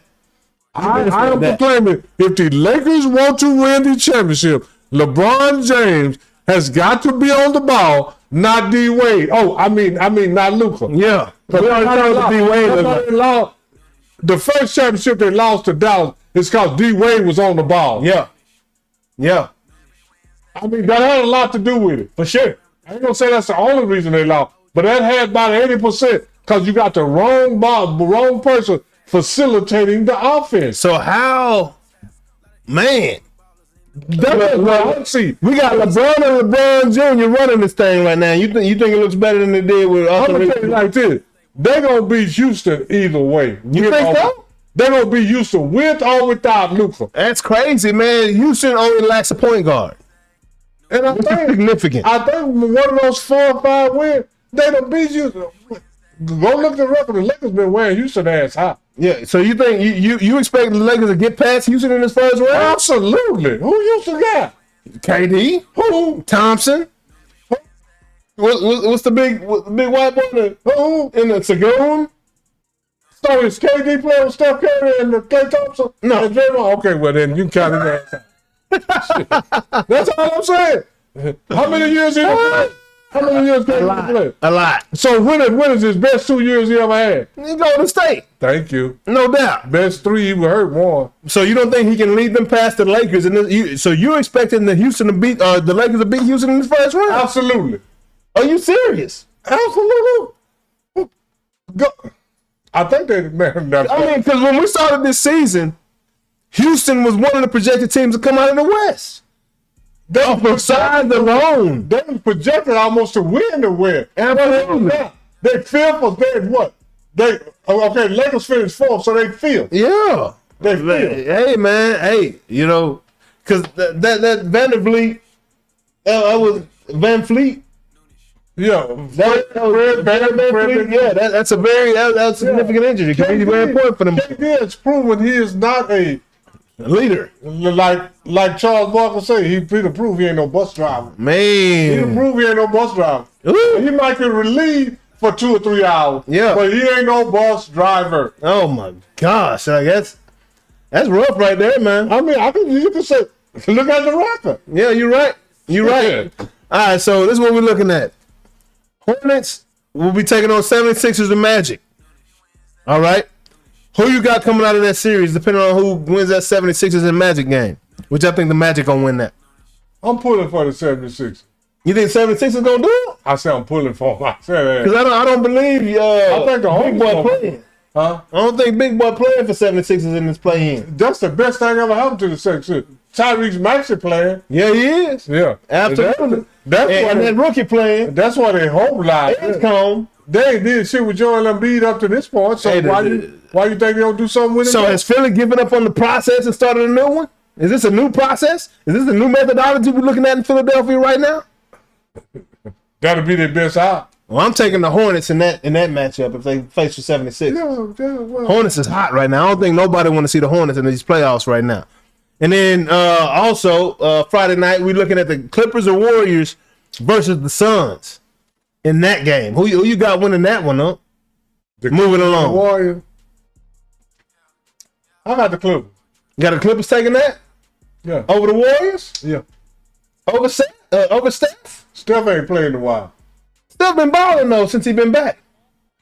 What, one game? Yeah, he balled out. All right, that's how it's like a boxer. You just need that good. You just need that good warm up match, to get back in rhythm. And he's in rhythm. Like the whole thing. Yeah, you warm up with this guy, but then when you get to that guy, he's more legitimate. I'm gonna take the Clippers. Hey. I ain't no Clippers fan. I ain't no Kawhi fan.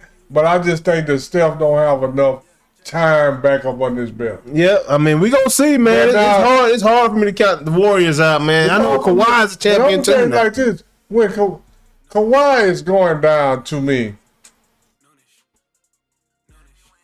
and I want to apologize to Bill Walsh because I got excited on this one time.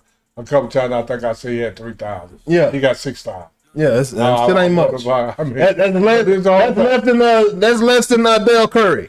Yeah, but this is the whole thing. But he got a Finals MVP, and that's the way Kawhi is going down to me. Kawhi is going down to me in the same book as Bill Walsh. He just didn't do enough, consistent enough to be up there with the big.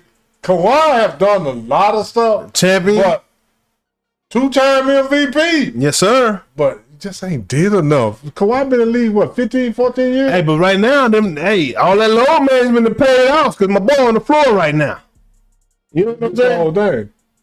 He ain't going to make it all the way through the playoffs. No, I'm not being. He going to the playoffs up. I ain't trying to predict or nothing, but just going to look at when the last time, I mean, from now to get to the championship, you got to play about 30 or 40 games. But let's think about this. Last time we saw Kawhi as the one and only lead horse. He don't got Paul George over there no more. He don't got James Harden over there no more.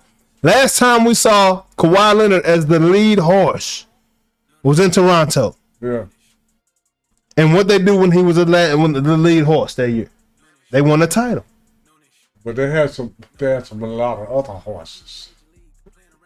They had some donkeys now. Can you name them other horses, huh? Yeah. Who? Go look and see what Pascal Siakam averaged. Siakam is a dog, and he's in Indiana right now, yeah.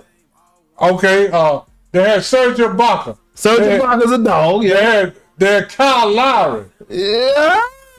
Kyle Lowry had been to 3 NBA Eastern Conference Finals and lost to LeBron. I ain't never been impressed by Kyle Lowry. Well, you might be wrong, but anyway. But this is the thing. When a guy keep going to the Eastern Conference Finals, you can't say they had Kyle Lowry. They had I ain't never been impressed by him ever. They had hype machine right there. Who else said they had Serge Ibaka. Hey, Trip and Houston gonna whoop LA. Yeah, they had Fred VanVleet. That's what VanVleet and Pascal had their coming out party. Yep. They had was it Ennis Cantor? One of them. Yep. One of them big man from OKC. They had Ennis Cantor and Serge Ibaka. Did they have Ennis Cantor? I don't know if they had Ennis Cantor there. I know they had What's the other one? I don't remember. OKC had Serge Ibaka and 2 other big men. Yeah. 2 of them went over there. Yeah. Okay. It might have been Serge Ibaka, Fred VanVleet, Pascal Siakam. They didn't have no sorry roster, man. It wasn't no sorry roster, but clearly Kawhi Leonard was the only name that was recognizable at that time besides Serge Ibaka. And Serge was only recognizable because he did his thing in OKC before going to Toronto. Kyle Lowry been to some All-Star games. Kyle Lowry is his conversation was about his weight. We couldn't figure out if he was going. We didn't know if he was short or I'm talking about his weight. I'm talking about his production on the. You better go look up Kyle Lowry production in Toronto. In the super weak East though. Like I was never impressed by Kyle Lowry ever. But yeah, we can say he was one of the guys, though. We can say that. Let's not talk about the weak. He's like a third tier. He's a third tier. Let's not talk about the weak East and all that, and then turn around and talk about Michael Jordan, the greatest player. Let's not do the same damn thing. Them 2 different conversations, 2 different times. No, I'm gonna say he wasn't weak then. So go. East wasn't weak then. What? East wasn't weak. When Jordan was there. No. Go tell me who was strong. New York was strong. Detroit was strong. They had to overcome the boys. New York was strong for sure. Detroit. They still They still I said they were gone. I said they was gone. When they beat when the Bulls beat Detroit to get them out the playoffs, Isaiah was there. Joe was there. Bill was there. Dennis was there. That's what I'm talking about. There. Yeah, okay. But I'm talking about when he won. That's his first championship. Yeah, that's all gone. But then it's 5 more. They were gone. Yeah, they were gone. He was gone. Yeah. Okay. So now you finna tell me that John Starks and what's the Houston, Patrick Ewing. That's fine up there now. Come on now. So Allen Houston all-time great. Anthony Mason. Hey, don't hear all-time great? Hey, he do a lot better than a lot of these guys. Let me tell you like this here. Let me tell you like this, J.A. Jordan lost to a lot better teams than he beat. I would take that New York Knicks team over the team right now. I say that. Yeah, right now, that ain't shit. So, let me ask you this. The New York Knicks are looking at this year, huh? Let me ask you this. So the New York Knicks that had John Starks and Allen Houston, quarterback. Now, what's the quarterback? Charlie Ward, and he wasn't no finals guy though. He wasn't on that roster. That was after that. No, but that's the one from UNLV. Greg Anthony. Yeah, Greg Anthony. So that's a hell of a backcourt. That's an all-time backcourt. Patrick Ewing. So let me ask you this, J.A.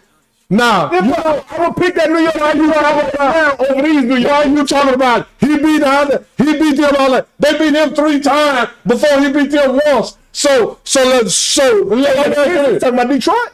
So he had to overcome. So it's the New York Knicks is not in the same category as the Bad Boy Pistons and the Boston Celtics, the one that kicked George's ass. They're not in that category. The same team that Jordan overcame and beat.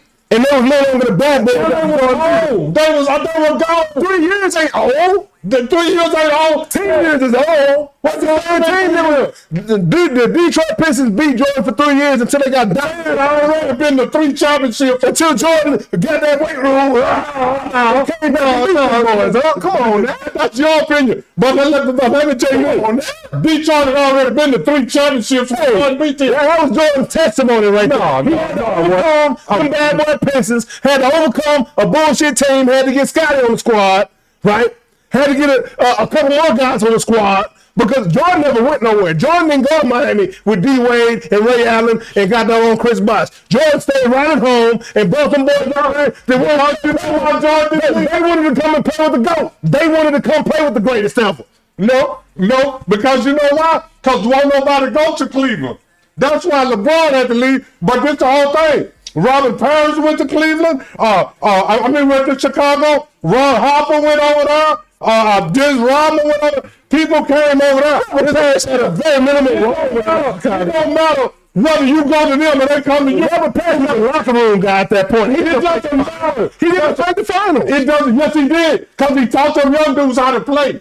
Yes, he did. That's why you go get locker room guys. I'm talking about on the floor. Game 5, Game 6, Game 7. We had to go to Game 7. So this what you telling me, J.A.? This what you telling me? That if me and you play 4 times and I beat you 3, that you better than me? Bull crap, you can't tell me that. That time I beat you? Absolutely. But what about the 3 I beat you? Why can you come back? Why couldn't you come back the next 3, 4, 5, 6, 7 years after that? Because I'm older than you. But you act like I wasn't here. Them 3 years I lost. You act like you wasn't there the 3 years you lost. That's what you act like. So when Isaiah Thomas came into the league, what year was it? I think it was 82 or something. When Jordan came into the league? 84. We talking 2 years, huh? No, we talking 2 seasons. But this is the whole thing you got to think about. While you was at home resting, we was going to championships. They had the mileage on you. That's awesome. Isaiah went to 3 championships. But when I went to 1. When I beat you, you never came back. I retired 2 years later. You needed to. I was done. You had to. Yeah. You knew it was my time. No, that's not for you, though. No, I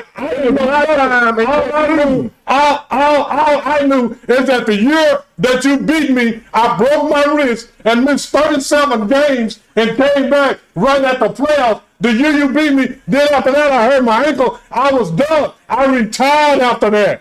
I retired you. No, you didn't. So did he? I retired you. So did he? I broke your will. So I broke your will. Let me tell you, because it's all about. No. So who broke Jordan's will with his sorry ass in a Washington? He didn't go no playoffs. So somebody broke his will, right? The reason he retired. Now, hold on, J.A. Now, if the only reason you retired is that somebody broke your will, Jordan retired twice. Who broke his will the first time? His father's passing away, getting gunned down. It's just like, let me tell you what you Jordan. He's a human. He's a human now. Jordan people cannot hate don't like is that people moving on from Jordan. Just like KD them said the other day.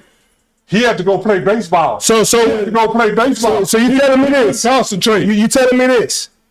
The years that Detroit beat Jordan, them 3 seasons they beat Jordan at first. All right. If I remember correctly, Dennis Rodman was on them teams, wasn't he? Yeah, absolutely. Absolutely. So you mean to tell me none of Dennis Rodman's teammates, could play after Jordan put them out the playoffs?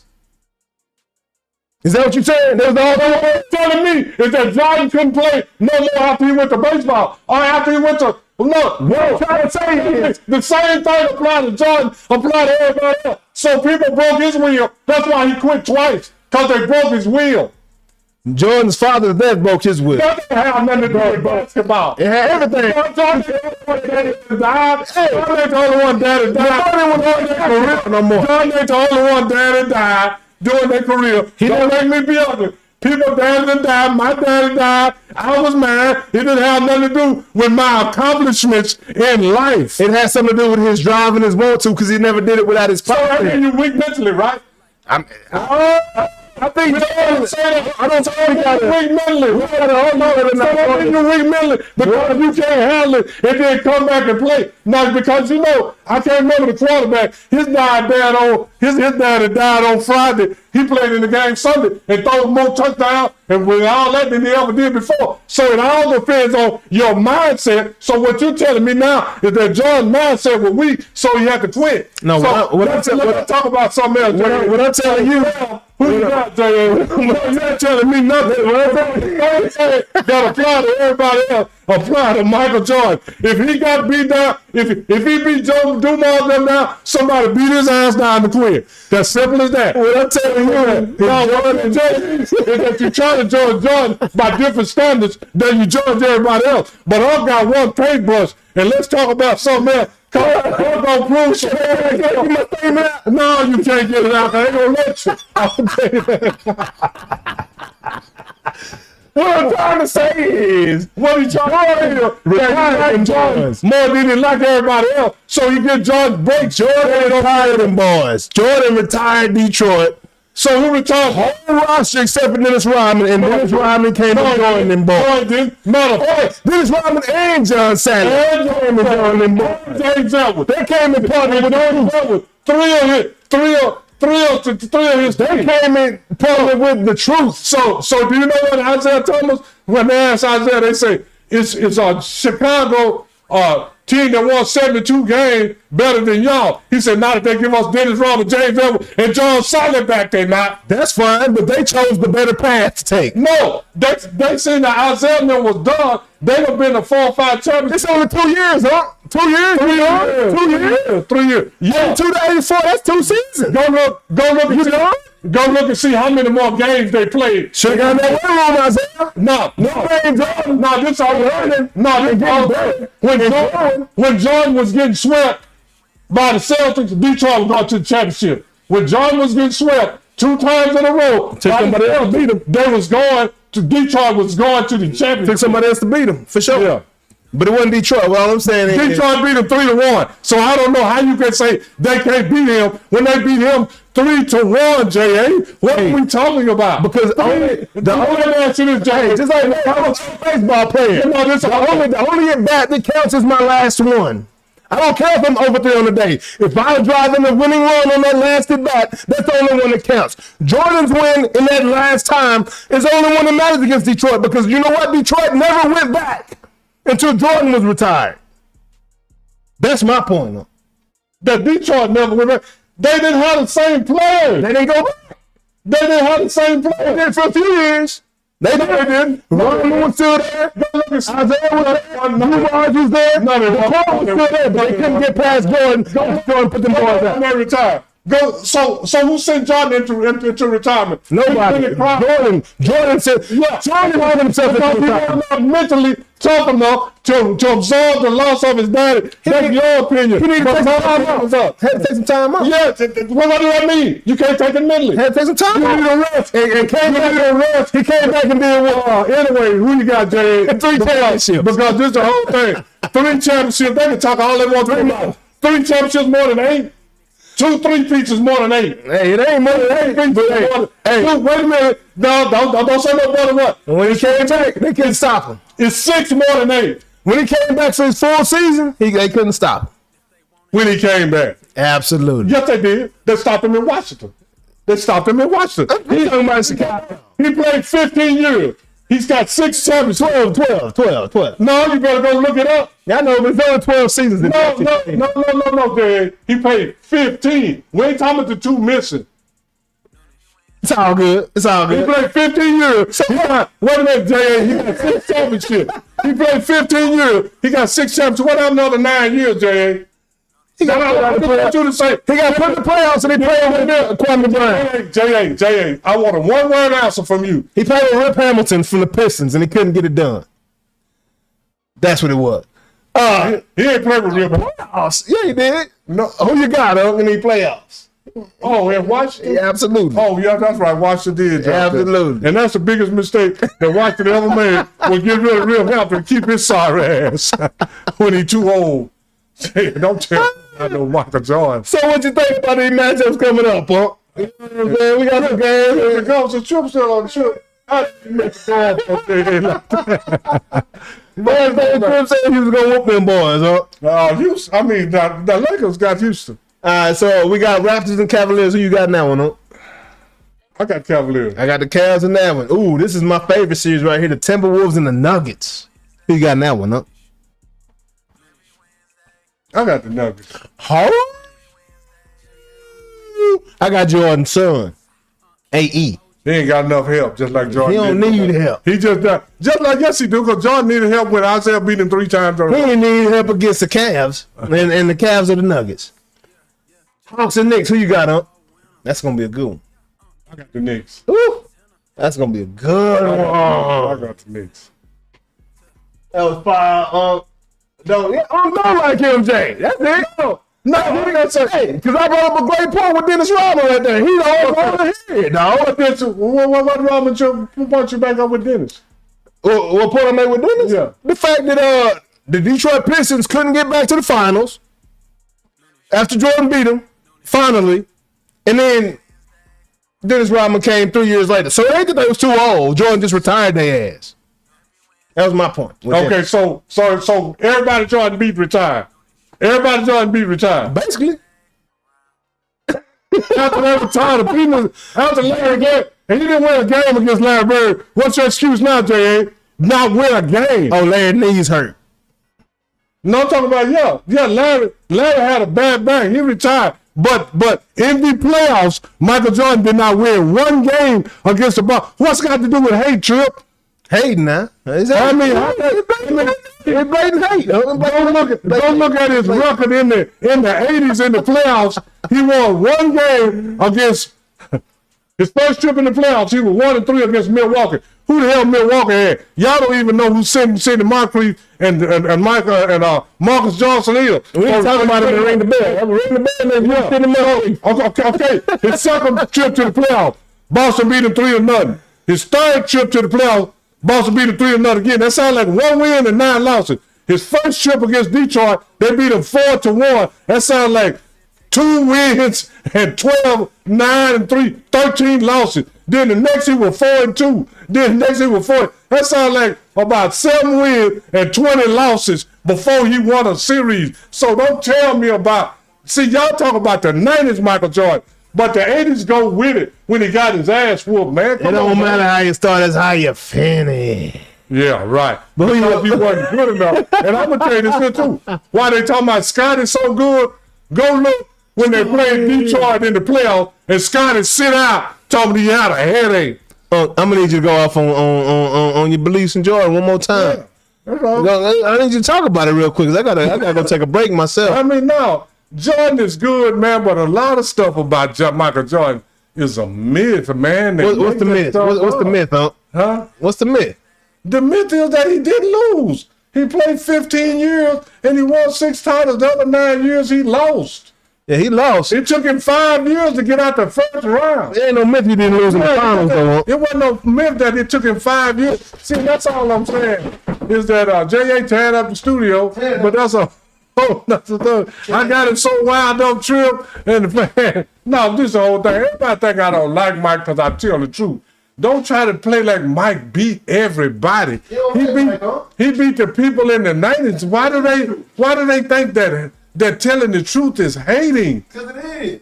Okay, so when we talk about Travis Hunter in a few minutes, y'all gonna say that's hating. But I told you he can't play both positions in the pros. I told you that. But Uncle's hating. But it's the truth. This is the truth.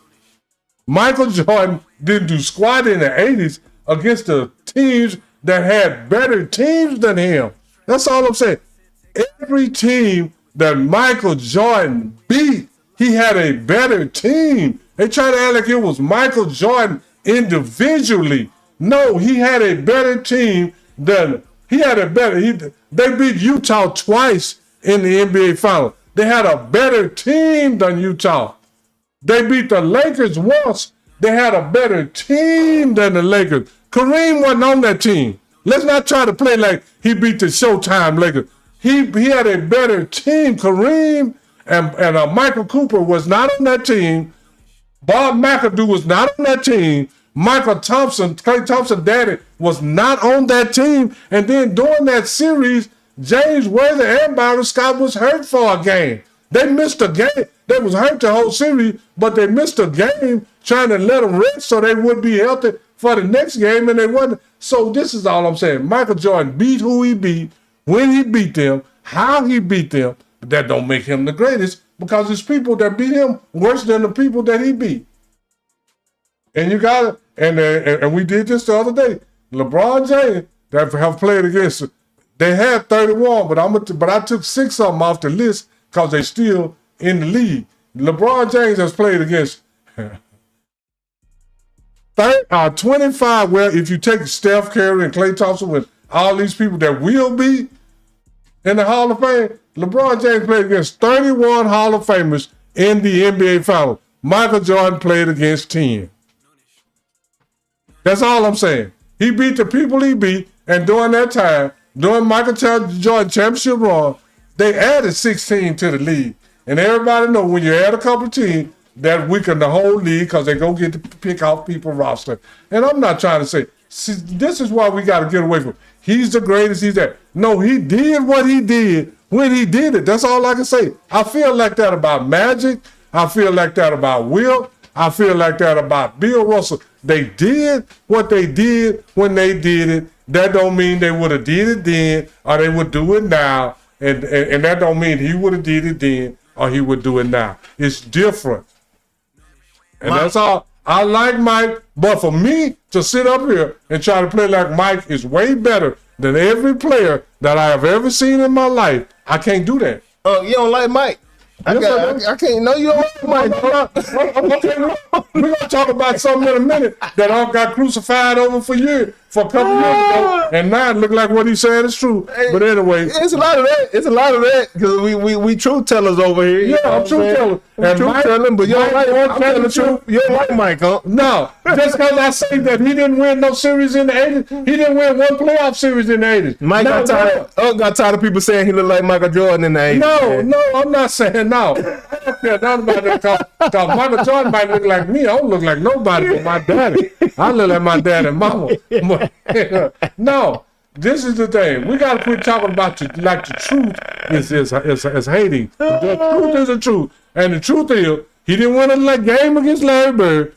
Detroit beat him 3 times before he beat them once. That's all that matter. No, those are 3. What have you done for me lately? But see, this is the whole thing. None of that is lately. All that's 40, 50 years ago. True. So a championship in 89 ain't no more than a championship in 90. True. Now. That's all I'm saying. True. Because ain't nobody did enough for me lately. And these basketball players overall right now ain't doing nothing for me. Yeah. Yeah, that's all I'm saying. Mike overrated. Mike overrated. That don't mean he ain't good, but that don't mean that you can't be. Man, Mike ain't good. He the GOAT. You can be. That's only an opinion. That's not a fact. Yeah, it's a fact that Mike is the GOAT. That's everybody here. That's a fact in your mind. Yeah. But a fact. See, because this is what I know is a fact. Yeah. 2 + 2 is 4. Yeah, 3 + 1 is 4. Yeah, Mike is the GOAT, ain't no fact. Oh, that's a fact, huh? Come on. I don't know where you're mad at. And I don't know where you're mad at. How Jordan hit him with the thumb? 6, baby. 6 for 6, baby. I ain't even got enough fingers. What about that? He was 11 for 12. He wasn't 100%. When we talking about percentages, Jordan is the GOAT. So now you're making my point on Steph Curry. If you want to break up some percentage. 100%. No matter what you say. I ain't disagree with you on Steph Curry. Hey, but this is the whole thing. I don't know 100% in the championship, but he's not 100%. Bill Russell, year by year, he played. Jordan played 15 years, and he got 6 championships. So what percentage is that? What percentage is that, J.A.? Hit him with the 6. Hit him with the 6. Well, what about the other 9? Hit him with the 6, huh? What about the other 9? Oh, those are the 6 is all count. 6 and 9. The other ones count too. That's what y'all want to believe in y'all mind. But this is the whole thing. All I know is that 11 out of 13 is more than 6 out of 15. That's true. That's all I know. True. High percentage, higher winning percentage for sure. He got the highest winning percentage of anybody. Other than and then see, Unc know too much about sports because this is the thing. Who won the highest percentage of championships the years they played? Bill Russell. Who won the highest percentage of the games they played in the NBA period? Magic Johnson. Who has the highest scoring average in the playoffs when it matters? Who took the most shots? Who shot the lowest percentage? Him. Who shot the third lowest percentage ever anybody get in? The lowest is probably Kobe, I'd imagine. Kobe? Yeah, who's second? I don't know. Dirk. Who third? Third, nobody remembers third place. Yeah, exactly. MJ. Who fourth? MJ got 3 of the worst shooting percentage out of the top 10. Anybody win the MVP. So quit talking about that. Moving on to the NFL. Hey, and then I'm going to do this. John Havlicek 8-0 in the NBA Finals. I didn't mention John. I was doing it on purpose. Yeah. But anyway, y'all. Moving on to the NFL. He done with Cowboys. The draft talk, huh? You know, what you think about it? They talking about possibly moving on up that draft board to get that safety out of Ohio State. I wouldn't do it. You wouldn't do it? I would keep my 2 first-round draft choices. Straight up. Straight, simple as that. I mean, because a low first-round draft pick is basically a second-round pick. It doesn't matter. But if we can get a game changer. But now I got 2 second round, how you want to do it. I still got 3 of the top 60 players. 3 of the top 60 players. Would you draft up to get Jordan Love? No. Running backs don't carry enough value anymore. I mean, look at who the Super Bowl MVP was. Yeah, absolutely. Look at what Saquon Barkley did the previous season. Absolutely. Did he get Super Bowl MVP as well? Absolutely. So we talking about running backs don't carry value, but the back-to-back Super Bowl MVP has been a running back? I could be wrong about that. Did Saquon get Okay. MVP? So who was the first player that left Seattle? Walker Jr. Yeah. He gone to another team. KC. It's because they don't value that. They feel that. I ain't talking about me. I'm just talking about analytics. Analytics don't value the running back. But the human eye values the running back. Nah, yeah, the human eye do, but the paycheck come by analytics. Oh, no doubt. Yeah. No doubt. But if you are that special one. Yeah, Jordan Love. Jordan Love special, man. And the Cowboys, hey, we could use a lot of other positions on the field. Let me tell you like this here. But you wouldn't draft them to get Jordan Love if you had the opportunity? Not Jordan Love. Jeremiah Love. I'm sorry, y'all. I would not trade my other first round pick just to move up. You wouldn't do that. I might switch first rounds with you. Because, again, it is 2 first round picks, but really, that 20th round is like an early second round pick. You're not going to get a game changer in that 20th pick. It all depends on how you draft. And we're talking about Sonny Styles, a guy that is 6'5", 240, playing safety. Ran a 4.4 in the combine. Okay, so now you talking about Sonny Styles, you talking about Jeremiah Love. I'm going to talk about Styles. That's the guy they're talking about trading up to that 5th spot to get ahead of the Giants. But now, all I'm saying is that I would switch first rounds with you. Yeah, But I would not give you my second first round and have just one, not for Jordan Stockton. but who's gonna trade their who's gonna trade their top 10 pick for a 12th pick? Nobody. So you got to give up both picks to give up an early round. I wouldn't First do it. round pick. I don't see nobody in this draft that I see is that dynamic to give up another first round draft pick for. And this is the whole thing. Jeremiah Love, I don't know if he's better than Ezekiel Elliott. Ezekiel Elliott was a hell of a talent, but he just didn't last. Zeke wasn't that. Zeke was calm coming out of Ohio State. But he was not Jeremiah. Jeremiah Love was more like Reggie Bush. Speed, catching out the backfield. And Zeke could do all of it, but he wasn't as dynamic as Jeremiah Love. So what you telling me is that Reggie Bush was better than Ezekiel Elliott? He was different. He wasn't Very different. wasn't better. I think he was overall a better player. Now, he was a lot more injury prone than Zeke was. But ability with the ball in his hands, I'm giving it to Reggie Bush with the ball in his hands all day. Now Zeke But you in the backfield giving me 2 or 3 I need it. But I'm giving it the to whole Zeke. thing. You gotta find ways to get Reggie Bush the ball. So you give it to him right there. Yeah, right now. Absolutely. Absolutely. So I'm taking Zeke. Zeke was a home run hitter only for like the first couple years of his career. That's what most running backs are now. Running back Jerry Bush was a home run hitter in his whole career. It wasn't long. Just by the analytics and our running back done in 4 or 5 years. I don't know if I want to put all that into a guy for 4 or 5 years. But all right, so let's take it out the running back, right? Sonny Styles, my guy at Ohio State, the huge safety, hybrid linebacker type guy. Would you trade up? No. Excuse me. No. Would you trade up for that guy? No, I'm going to keep both of my first. I just said this 3 or 4 times. I'm going to keep both of my first round draft choice. You got to have somebody that just. I seen Ohio State play. I didn't see this guy jump off the screen like that. Man, the guy was, he balled now. I didn't say that. Yeah. But you trade up to give away you get away 2 number 1 draft choices for 1 number 1 draft choice. Yeah. I didn't see him jump off the screen like that. Yeah. That's just me. Nah, I feel you on that now. Yeah. I feel you on that, but I'm just saying, This is the whole thing. You got a second round and 2 first round. So in the first 64 players, you might get 3 starters if you draft right. Yeah, no, they got to draft right. And I can't argue with the Cowboys draft picks here recently. They've done a pretty good job. Other than Monty Smith and Taco Charlton to do. Well, Cowboys need to stay away from Michigan. Yeah, absolutely. Basically. Stay away from Michigan, Cowboys. Because when y'all do that, y'all do pretty dang good. So, but you wouldn't give up those picks to come up and get Styles. Stop right there now. I would. Me personally. I feel you. That might be the smartest thing, but personally, if I can trade up and get a game changer, I'm gonna get a game changer versus basically a early first round pick, a late first round pick and an early second round pick is basically what they got. Now I didn't see what's the name change that many games at Ohio State. Ohio State had a solid squad. He was solid though for him, and he was that boy could ball. He was a baller now. Like this here, great film, great tape. Ohio State probably gonna have 2 players on defense go before he do. Yeah. So I don't know if you. Well, I don't know because he might go 5th in the draft. They're gonna have 2. What's that linebacker?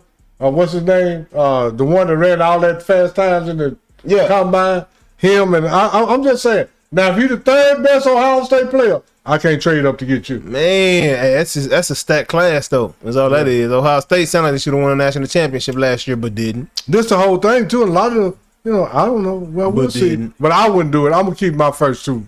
Yeah, I'm gonna keep my 2 first round draft choices. Right on. So, man, a lot of news coming out last week, man. Hey, we got a new gate in New England. We got the Vrabel gate.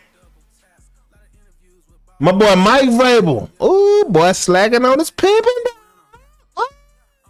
Hey, player. Boy got busted. What were you thinking, dog? You forgot people have cell phones around here? What Mike Vrabel do? I ain't even. Mike Vrabel? Well, I ain't abreast to this. Excuse me. I ain't gonna even try. My boy Mike Vrabel got caught with Miss Rossini, the analyst, formerly ESPN, most recently with the AP. Then Mike Vrabel used to work for ESPN, didn't he? Mike Vrabel's married. I didn't say that. I said he used to work for ESPN. Yeah, he did. Okay, they met on the job. Mike Vrabel's married, and Rossini is married. Okay. And they both got caught holding hands, sitting side by side. Now, they wasn't all over each other, but I'm just saying, definitely looked suspicious. Said they was out there with friends, quote unquote. But they've been caught on camera holding hands, cuddling up a little bit, close to each other. It wasn't no porn, wasn't no Kim K. Ray J situation. It ain't no full out video or nothing like that. Well, But like I said, it looks real suspicious, huh? that's between Mike Vrabel and his wife. And Rossini and her husband. Yeah, that's between them 4 people. Because this is what people don't like when Uncle talking real live, none of that. Because this is the real thing. Man, it's hard to be married to one person for 20, 30 years and don't hold hands or conversate or get caught in a compromising position. Which I'm just telling the truth with somebody else. That's just simple as that. I'm just saying, so, you know. That don't make it right. That don't make it true. This is what I'm saying about relationships when you make that commitment. Same baseball. Same the NBA. Percentages don't matter. You can be 100% for 20 years. Pull down 40, 97%. Mess around and be 99.9997%. And it's over. Yeah. And it's over. It just takes one time. One day out of 20,000 days is all it takes to ruin a relationship, which is crazy. It's not crazy, but that's what it is.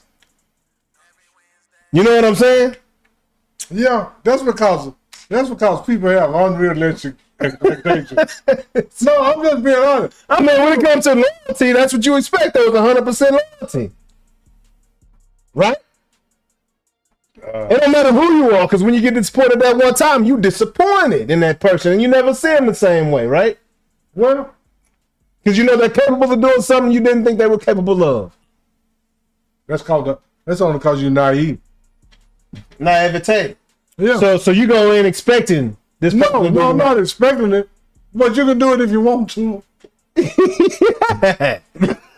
So what I'm saying is, Vrabel married, Rossini married. They get caught on camera. So this is what Mike Vrabel's wife and her husband.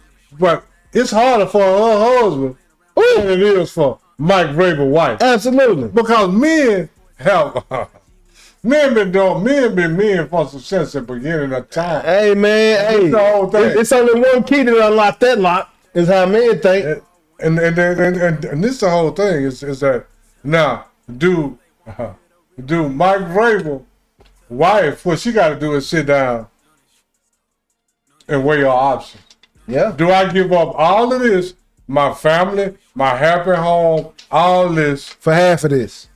for a little infidelity, or But would it all be in public like this? Everybody know. So everybody understand. No, everybody don't understand. Who don't understand? Would it be in public? Ain't nobody that's in that relationship don't understand. So first off, that's what mess up a lot of people. Worry about everybody else. Absolutely. Now you go. That'll keep now, you. I'm just saying That'll that keep you you unhappy. got to weigh your options. Now I'm going to mess up my family, mess up my relationship, and all that because of what my husband or wife did on a whatever. Now I ain't trying to say, people hate to face reality. Jack. Yeah. It's harder.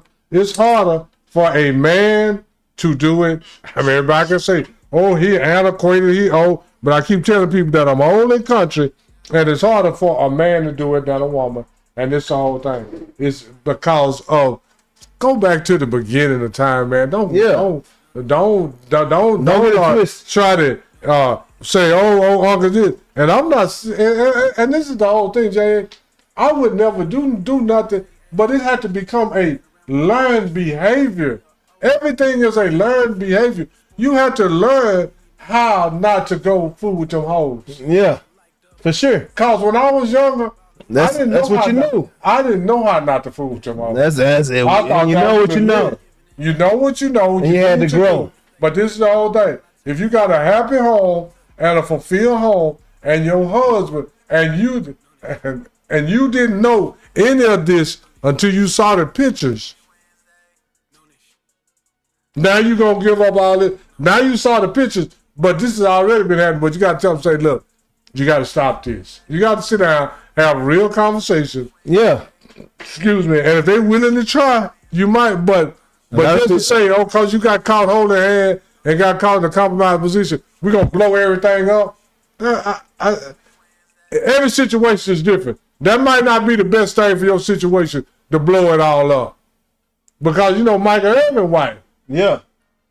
Mike got a lot of trouble. Yeah. With them garden tools. Yes, sir. You know, and one while this is public knowledge. Michael Irvin's wife said everybody was telling me to leave. Hey, if you knew the Noonish, man, go on and tap in, you know what I'm saying? Subscribe, like, share, man. Yeah. Sports and Tech. This really my aunt, so we really have conversations right here. So, you know, do you know what Michael Irvin's wife said? What is that? She said, everybody was telling me to leave and get half. She said, I sit back and I thought, and I said, no, I'm going to stay and get everything.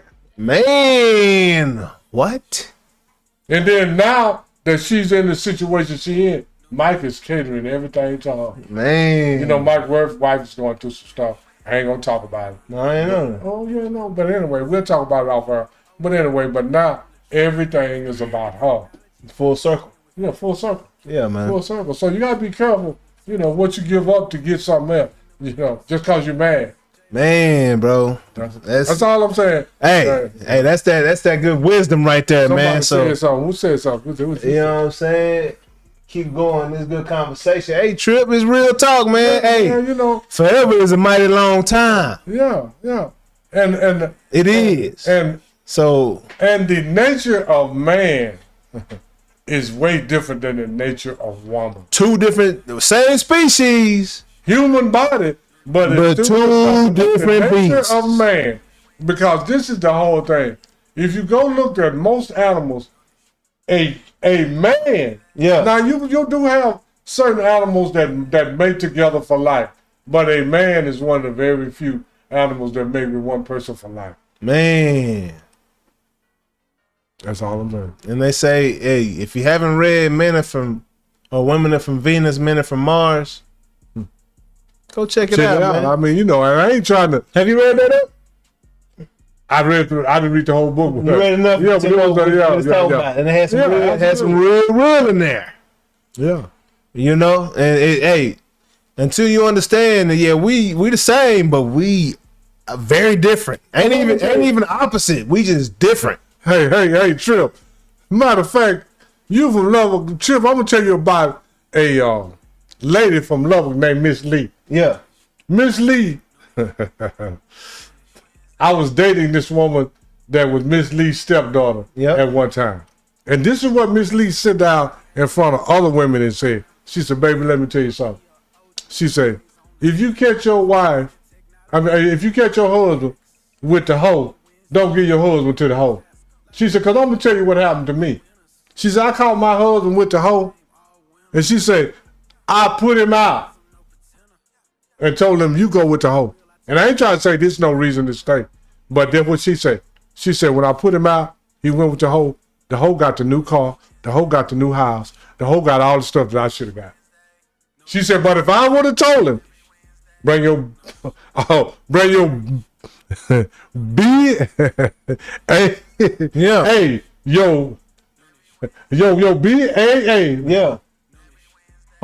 Yeah. Bring your BAA home. She said, I would have got all that. She said, but I was mad, told him to get out, and he went and got her everything that I deserved.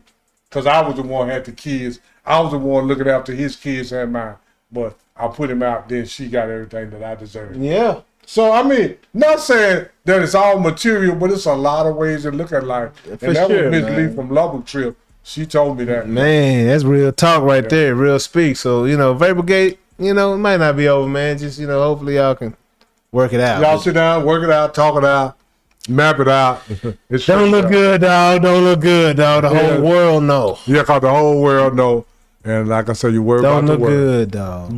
But worry about each other, not the world. That's it, man. That's it. That's tough to do in your situation because it's the world.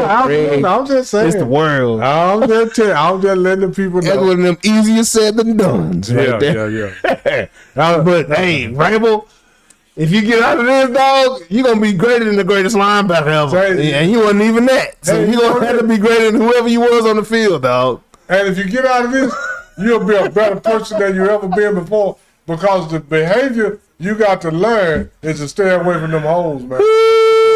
And Rossini, you a wife, so I don't know if I can call you a hoe or not. It's crazy. But I'm gonna pray for y'all. Oh yeah, absolutely. You know what I'm saying? Like real talk. Yeah, I'm gonna say Real that. talk, And real if I talk. say I'm gonna do it, I gotta do it because I can't lie about praying. Now that's crazy. Oh yeah. But anyways, moving I'll on. next one. You know God's will around here. You know what I'm saying? Moving along. Oh, that's the wrong one to tap. I ain't gonna tap that one. I know we finna go to Travis Hall. Yeah, man. I know you ready to talk about it too now. That boy T Hunt. Hey, is it CB12? Yeah, not Tom Brady 12, but quarterback 12, Travis Hunter, man. Like, so the report came out. What's the That- FT? What's the FT? Full time. Part-time wide receiver. Yeah, so the report came out that Travis Hunter was going to be a full-time cornerback with the Jags. I think by Rappaport. And then Travis Hunter comes back with a tweet that says, "Oh, where'd you hear that? You know, like what we talking about, dog? You know what I'm saying? Or is he going to be a part-time and said he's going to be a full-time quarterback, a part-time receiver? Who came out and said that? I believe it's in Rappaport. Oh, Ian Rappaport. Oh, it wasn't the organization. Said that the Jags got it from a Jags source Yeah. that this is the case. And then Travis Hunter comes back and says this, and then Rappaport comes back. I believe it's Rappaport. I could be wrong if it's Rappaport. I don't mean to misrepresent you. I forget. Maybe I got it right, but I'm trying to remember correctly. But a reporter, I'll say, Yeah. came back and said that that was not the case, but there had been rumors or words about it being said. Well, So, I mean, what you think about this, huh? What's your thoughts on Travis Hunter? A very dynamic football player, won the Heisman on both sides of the ball. I never thought he could do it full time. I never did. You know, And when you say full time, you mean like full time on like, both sides of the ball. like full time, both sides of the ball, every game. of the Every season. game. I never thought he could do You it. never thought he could? I don't think he has his frame is not built like that. You think he's too small? Yeah, even, man, Travis, he can pump up to about 185. Yeah. That's not, I mean, I never saw, I'm not trying to, and I wish the young man do it if that's what he want to do. I hope he fulfill all his dreams. But me personally, I never saw all of the stuff that the media said. I never saw. So this is my thing with Travis. So like in the jungle, life or death going on. I'm talking about lions, tigers, hyenas, cheetahs, snakes. We talking spiders, the deadliest of deadliest things out here in these places. But also you got your deer and your antelope. Yeah.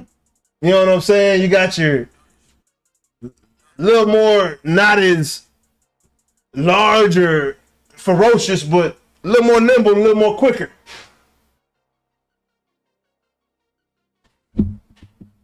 Species. Yeah. Oh, yeah, absolutely.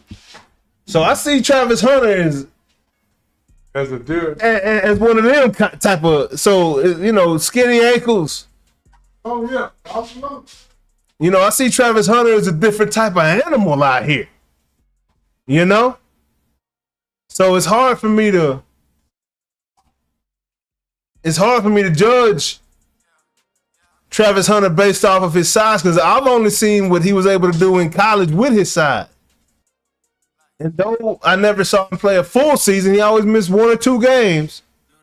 I did see him win a Heisman. Now, his size and that, you know, the NFL is a different speed, different size. But I think, you know, like Emmitt Smith, he wasn't Earl Campbell. He also wasn't Chris Johnson or Barry Sanders. Yeah. But what he did know how to do was fall. Yeah. Because Emmitt Smith wasn't no get out of bounds running back like that. Yeah. He was gonna get close out of bounds and then get 2 more. But he knew how to do it without taking a big hit. Yeah. He knew how to run the ball as many times as he did without taking a big hit. Absolutely. Now, the one variable that Emmitt Smith had against Barry Sanders, against Travis Hunter, is they were handing the ball off to Emmitt. So he knew where he was going to receive that jump. Right here, or right here, or right here on a toss or a sweep or something like that, or right here on a sweep or a toss, right here. He knew where he was going to receive the ball. And it was going to be pretty much nobody around him when he got it, whether it was a handoff or a toss or a sweep. Right? Yeah. Or, you know, long handoff, whatever. He knew he was going to receive the ball in that pocket, or he had to catch it here, whatever the play was. Travis Hunter, on the other end, has to rely on Trevor Lawrence right now. And that ball can sometimes be here, behind him, you know, have him stretched out all kinds of ways when he receives it, with a DB on him or a linebacker right here in front of him. Absolutely. So there's more variables Travis got to think about when receiving that thing as a receiver. But I think the only variable that matters to him in this situation right now is that we just saw my boy up in Seattle, in Jigba, signed for $142 million. Yeah. And a half. He's a receiver. Receiver. Yeah. We just saw up in Cincinnati, Jamar Chase signed for the big bucks. Jefferson, CeeDee Lamb get the big bucks at receiver. I got one question for you. What's that?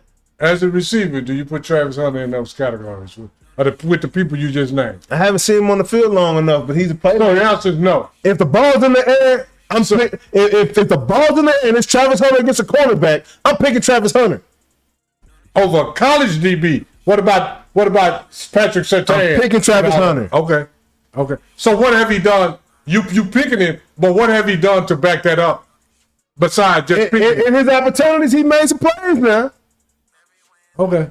In his opportunities, he's gone up and gotten them football. Okay. But your best ability is your availability. And what they got to do with your weight. Say, man, I used to tell them the same thing about Rocket Ismail. I used to sit there and say, oh, Rocket catch it. I said, as soon as they hit him, he go on the sideline. And every time they hit Rocket, what he do? Get up and run the sideline. He didn't have enough rocks in his pocket. Man, all I'm saying is that we projected. Let me ask you this: I agree, Trip. What Trip say? He thinks he should play wide receiver because that's the money, and that's what the game is doing. Yeah, I do. What you saying, Noah? But I'm saying you're gonna put him at defensive back, and I'm gonna say it like this. See, this is with Travis Hunter draft status, and then his Heisman Trophy. Travis, I'm judging you against Charles Woodson. Yeah. I'm judging you against people that got the Heisman, that play the positions that you did. And right now, you don't look nothing like you're in the category. But Charles Woodson looked like that from his rookie year. Yeah. Charles Woodson looked like the man. Right now, you're looking, to be drafted number 3 as a cornerback. Yeah. You got to be. Go look at the cornerbacks been drafted in the top 3. You talking about Deion Sanders and people like that. Charles, this what we grading you against. Yeah. We can't give you 5 years to mature. Because in 5 years, we think you're a boss. And right now, all I'm saying, I'm not trying to say, but I'm just saying, off of this first year, I'm going to say it like this. Off of what he did last year, there is no catch, there is no pass defense that looks like a top 3 pick as a wide receiver or DB. Nothing you did last year looked like a number 3 pick. Nothing. That's all I'm saying. And I said to myself, and I wish the young man well. I hope he prosper. But with my own 2 eyes, I heard more than I saw. We gotta be careful not listening to what we hear and watching what we see. And I didn't see no number 3 pick. What I saw him do in Colorado, because all the receivers because the one receiver that he covered that was in the pros caught 180 yards on him. What's that receiver? Don't you remember him? Stanford? Yeah, he covered one guy that's in the pros. He burned him out. That's a crazy game. See, and this is what I got to get people to understand. This is all I'm saying. And I told you this, Jay, I say, none of the receivers that he see he probably going to see one receiver that he saw in college. He ain't going to see no DBs he saw in college. Man, you're going to see different guys. Travis, I mean, that's all I'm saying. I ain't worried about Travis' corner because I saw him make play after play at cornerback. In college. Yeah, but I mean. But that was on receivers that he's in Jacksonville, so I don't get many opportunities in Dallas to watch him play. You know what I'm saying? He's in Jacksonville. But all I'm saying is that all the receivers that I seen him make plays on, they're not in the pros. Yeah. That's all I'm saying. I mean, I ain't trying to be funny. But I'm saying, the thing about Travis, he didn't make plays on receivers. He made plays off his receiver on other guys. He made plays on the ball. He made football plays. Yeah. That's what I appreciate about Travis. But I didn't see. I know Travis, he cover anything, anybody. But I didn't see Travis make the kind of plays that I mean, when you're that good on both sides of the ball, you're a number 3 pick. You need to be doing some stuff that I have only. I saw Travis make plays only Travis made in college for a minute, since like a Charles Woodson type cat, and I ain't talking about the dramatic. Like I'm talking about IQ. I'm locked in right now. Plays. I done seen Travis make some plays now. Like and IQ and ability, not just IQ. Like Travis, hey. But who was you making those plays on? That got something to do with it too. Yeah, but still, I don't. What I know about Travis, he was the National High School Player of the Year in the USA. Yeah. He went on to Colorado to win a Heisman Trophy. Yeah. And now he's in the NFL. So that's what I know about Patrick Beverly scored 30-something in high school too. He did. So I don't know what you do now. He wasn't National Player of the Year. You know how many high school dudes? Do you remember, man, there was a guy over in Plano or something, worked for 4,000, he rushed for 4,000 yards in 1 year. He wasn't National Player of the Year at either level. Travis did it at both levels, high school and college. So that's all I know about his trajectory and who he is as a football player. Yeah, absolutely. And the stories that I hear about him is crazy. You better go look at the Heisman Trophy and see how many of them didn't do shit in the NFL. I understand that. That's all I'm saying. But I don't. There's a lot. How many Heisman trophies also won High School Player of the Year? It ain't that many of them. I'm talking about his track record. Well, you go on your MO now. Yeah, it can't stop at Travis. No, but that's what I'm telling you right now. Your MO on this level don't mean shit on the next level. But he showed promise in the NFL when he was on the field. Every time I seen Travis do something, it was against a guy that's not going to the league. But in his opportunities in the league, he's done something against guys in the league. You better go look at what he did last year. In his opportunities, he didn't do bad. He didn't get enough for me to even tell he did shit. I mean, that's what I'm saying. In his opportunities, when he was on the field, when we saw him on the field playing. How many games did he miss last year? A lot. Okay. That's his MO in the pros. We go by the pro. That's all I'm saying. Yeah, me personally. But then you can't go on. All I'm saying is like this. Even in college, I don't care what he did in high school. If you don't count his high school and college, you No, but what I saw in college, I would not. I'm saying me, not you, not Trip the Ghost. I wouldn't have drafted him number 3. I wouldn't have drafted him number 3. And when he do something to prove that he should have been drafted number 3, come talk to me. Because he haven't done nothing that looked like his defensive back play didn't look like a rookie Charles Woodson. It didn't look like a rookie Deion Sanders. It didn't look like a rookie Darrell Reaver. But you got drafted number 3. You talking about 2 or 3 plays out of a whole year. We talking about one game. You mentioned one receiver that tore him up in college. One receiver. The rest of them is not in the pros. That's what I'm saying. The rest of the receivers that he covered is not in the pros. The one that he covered that he might face now roasted him. Say I'm in the yard or something like that. So he got whatever it is. He in the pros. That's all I'm saying. Is that and then what conference is Colorado in? The Big 12. Okay, that's exactly what I'm talking about right now. I mean, it's SEC, Big 12, independent. Every time they go from the Big 12 to the SEC, they get their ass roasted. So, I mean, all I'm saying to me, Travis Hunter did not do nothing at Colorado that would have made me. I ain't talking about the Jacksonville Jaguars or nobody else would have made me draft him number 3. And then in about 5 years or 3 years, or even 3 years from now, come tell me, oh, Travis Hunter, look at it. But right now, the path he's on, he's not going to do that. Man. Because right now, he's not looking like Charles Woodson did this rookie year. Yeah, he's not looking like Deion Sanders. That's all I'm saying. People that got drafted that high, that's all I'm judging you against. I ain't judging you against my imagination. I'm judging you against stuff already been done. Running away from me. That's all I'm saying. Just my imagination. I would have never done it. Running away. Not my imagination, but in my opinion, is what we about to get to right now. It's that time. But in my opinion, in this week, I got so many. In your opinion, I know you got a lot. Nah, bro. I ain't gonna go in on Jordan the day trip. What's your opinion this week, huh? Man, my opinion is over on basketball overall. Basketball fundamentals is gone, man. Ooh, fundamentals? Fundamentals are gone. I don't see no boxing out. I don't see no two-hand passing. I don't see no player movement without the ball. I don't see the ball movement without the player. All I see is a bunch of guys that's got a bag. You know what bag means? You dribbling all day. You know, they got a bag. And what's the other one they use? They got a...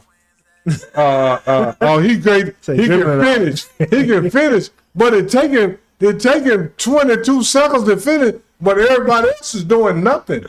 Everybody they just sit there spectating like everybody else in the stand. Spectating. Ain't nobody moving. Because man, right before Luka got hurt, I was sitting there watching the game. Man, I seen 4 or 5 times in a row. I sit there and count the dribbles. 18 dribbles, 21 dribbles. 24 dribbles. Oh, tell me this. You got floor seats at the game. You just spent $1,000 for a floor seat at the game. First off, somebody gave me them tickets. Yeah. Now I will sit on the front row, but the only time I've been on the front row, I mean, you know, somebody gave you them tickets. Somebody gave me them tickets because I ain't gonna pay for them. So let's say you paid for it this time, right? Oh, you got the season tickets this year, just for whatever reason, and you're on the floor.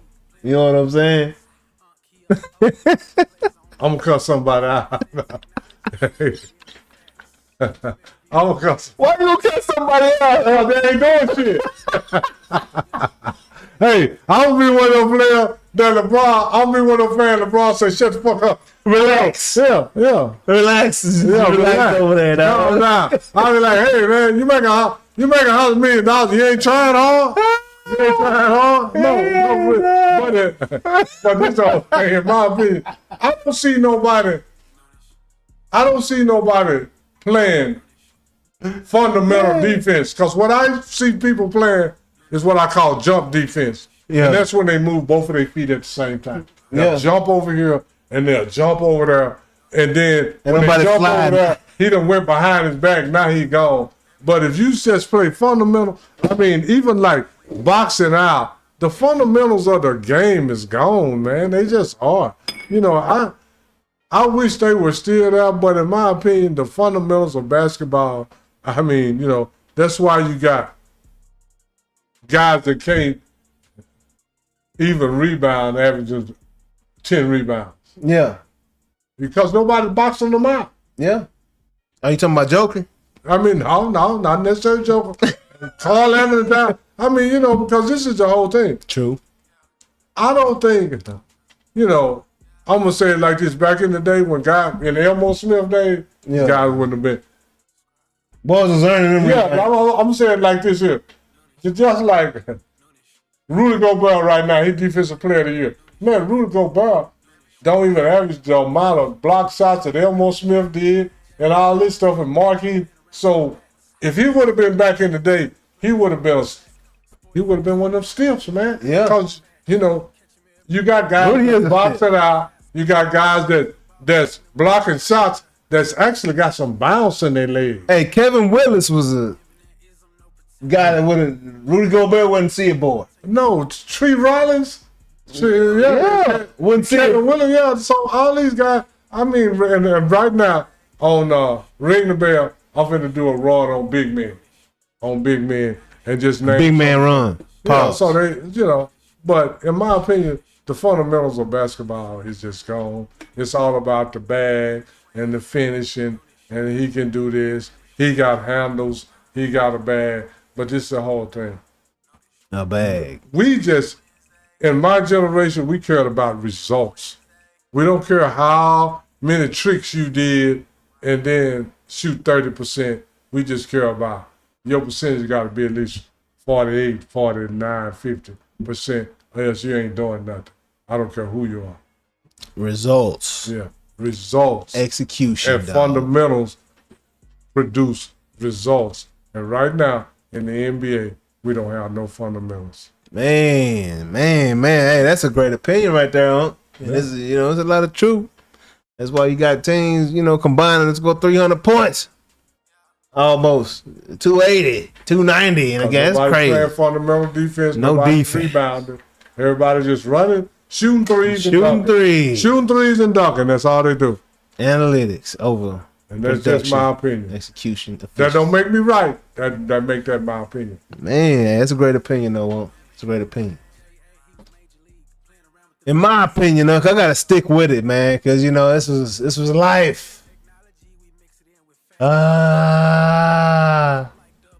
It ain't too much more that I love in sports right now than the ABS. Oh, I know it. What you say that love? I know it been saying ABS. And I ain't mad at you, Jay. Get this shit right, man. Oh my gosh. The ABS is amazing. I wish other sports could implement something like this. But baseball can and did. Yo. Imagine this. Imagine the people in the moment get to change the moment and tell the truth of the matter. Do the technology. Yeah, do the technology. Because you know what? 99.9% of Tesla wrecks, automated driving vehicle wrecks, are due to human error. Yeah. 99.9%. Because of a thing called machine learning. Every time the Tesla does a new experience, it sends it to the network and everybody gets an update on their car. Yeah. So this doesn't happen again.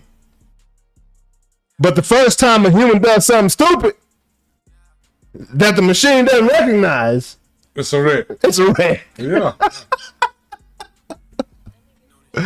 It's a wreck. So what the MLB has done has eliminated the wrecks. Now, it hasn't completely eliminated them now. No, it has eliminated them now. Because the players that get it wrong when they do this, you can't lie either, dog. You just struck out. Yeah. Okay. But they don't get it right. Oh, you just missed that pitch. But again, the pitchers and catchers are 59% accurate and the hitters are 48% accurate. So it's a few more lying-ass hitters than it is pitchers out there. Yeah. And so when the pitcher's going to say, on a ball, is what they saying. ain't too many catchers gonna do this on the ball. No. And ain't too many hitters gonna do this on the ball. Because it's only 48% of them that's getting it wrong. That's slightly under half of them. Yeah, slightly. Slightly. And that number might change by the end of the season. But what it is doing is exposing these haters, dog. And in haters, I mean these umpires. These umpires getting exposed, man. Oh, yeah. Hey, we about to eliminate the Donahues of the MLB, at least. Okay? Not the NBA so much. Still got to figure that one out. We're going to eliminate them. You know what I'm saying? Yeah. Got to eliminate them, man. And it's happening right now in real time with the ABS system. Batters, pitchers, and catchers get to challenge this BS call right now that I know wasn't a strike. And I'm willing to put everything on it because I know that was off the plate. I know that was low. I know that was high. Yeah. Yeah. I know that. I know that wasn't a strike. And these umpires losing right now got these boys nervous. Well, you know what? If you're nervous, if you're scared, go to church, man. You better get righteous. You better get your vision right. You better come to work. You got one other option, Jay. And do your job right. What's that? One other option, call the police. I'll call the police, dog. Go to church and call the police if you're scared. If you're scared, just do your job right. Get better. You be better because you're being held accountable to do your job. You're clearly in a very critical position right now that can dictate the outcome of this game. So do your job right. Release your pride, dog. Release it. Don't get embarrassed out here. They get 2 calls, but that 2 calls could be 15 if you keep making bad calls and they keep getting the call right. Yeah. So don't expose yourself. A lot of these umpires been exposed, and it's beautiful. Humble yourself. Release your power. And relax. Because nobody here to watch you, dog. I don't know when the last time an umpire broke a record for the largest contract was. I think it's probably a number out there. Yeah. Oh, yes or no? And you ain't close to Shohei. You ain't close to No. Soto. Oh, you ain't close. You ain't close. So relax. Nobody's there to watch you, dog. Remember that when you're there. And the talent is on the field. You feel me? But anyway, that's my opinion, man. ABS is the greatest thing that's happened to baseball You know since. what, Jay? I said this earlier, and I Peanuts believe this in my heart. Cracker Jacks. The home plate umpire, Yeah. I don't know when it's going to be, but one day they're going to be only there to say if you safe or out. Man, hey, I ain't mad at it. Because the ABS can come back within 1 second of telling you, I can see this happening in the future. You throw the ball, a red or green light come on. Hey, ABS can do all of it. Yeah, ABS. Because as soon as that ball crosses that plate, green, that's a strike. Red, that's a ball. But we don't I want can to see that happening in the future. I don't know how long it's going to be. But I think a home plate umpire is on their way to be there to say, safe on the slide or out.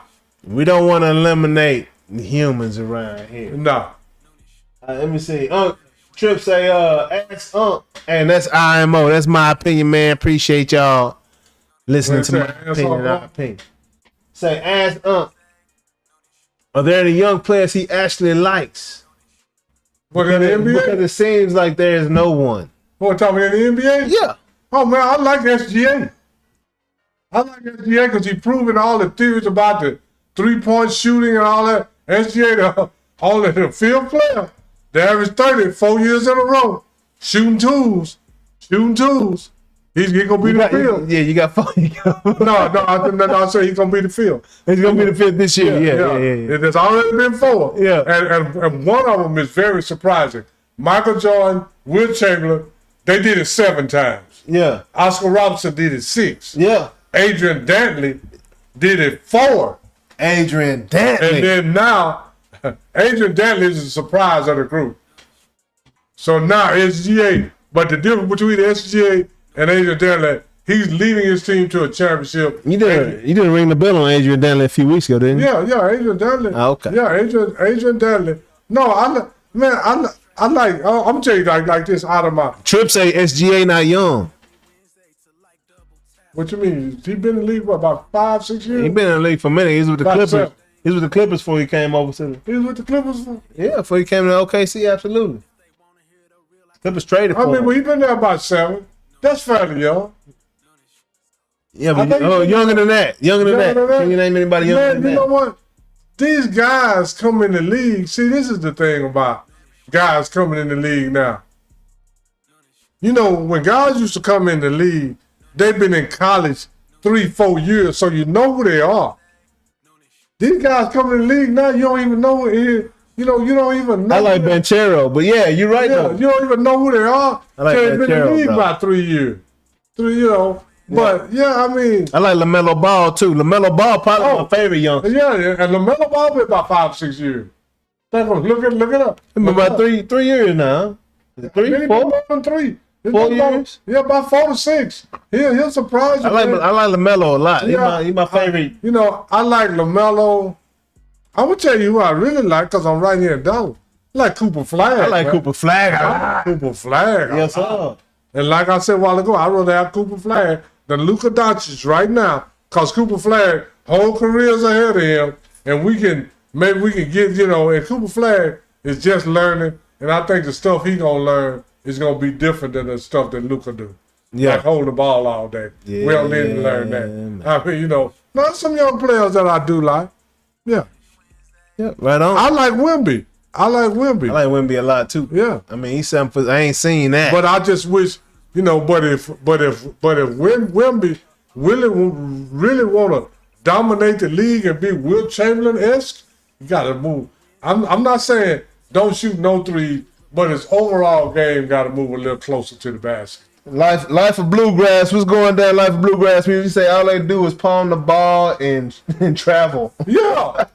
Hey, say. He said they can't even dribble today. Say, man, Bluegrass, and I'm what Uncle trying to tell him, but this the whole thing, you just got to live with it. Because that new move that Kyrie start behind his back and then do like this to bring it back. I'm like, come on, man. He start this way, now he's put it. That's not how you get to come back without, I don't know, but yeah. It's some young players that I do like. And I like Tyrese Maxey. Because he play defense, he play hard. Hey, Life of Bluegrass Music, I hope you subscribe dog to the show, bro, because that's the type of energy we like right there, man. Yeah. Come here and talk your ish, bro. Come talk your ish, man. That's crazy. He said they can't even dribble today. No, they can't, man. And they think that, if they had to dribble like we had to back in the day, the most you could do is kind of get your hand, get the ball like this. Other than that, your hand got to be like this. If I could do all this, say that's a no. You couldn't do that. And then how LeBron do, get the ball like this and take 2 steps and then do like that. Yeah. Hey, LeBron LeBron be like, take 2-3 steps. Then, I was like, so Trip say, no, you don't like nobody that's young. No, I do. I like Wemby, Cooper Flag for sure. I got you. Yeah, I got you.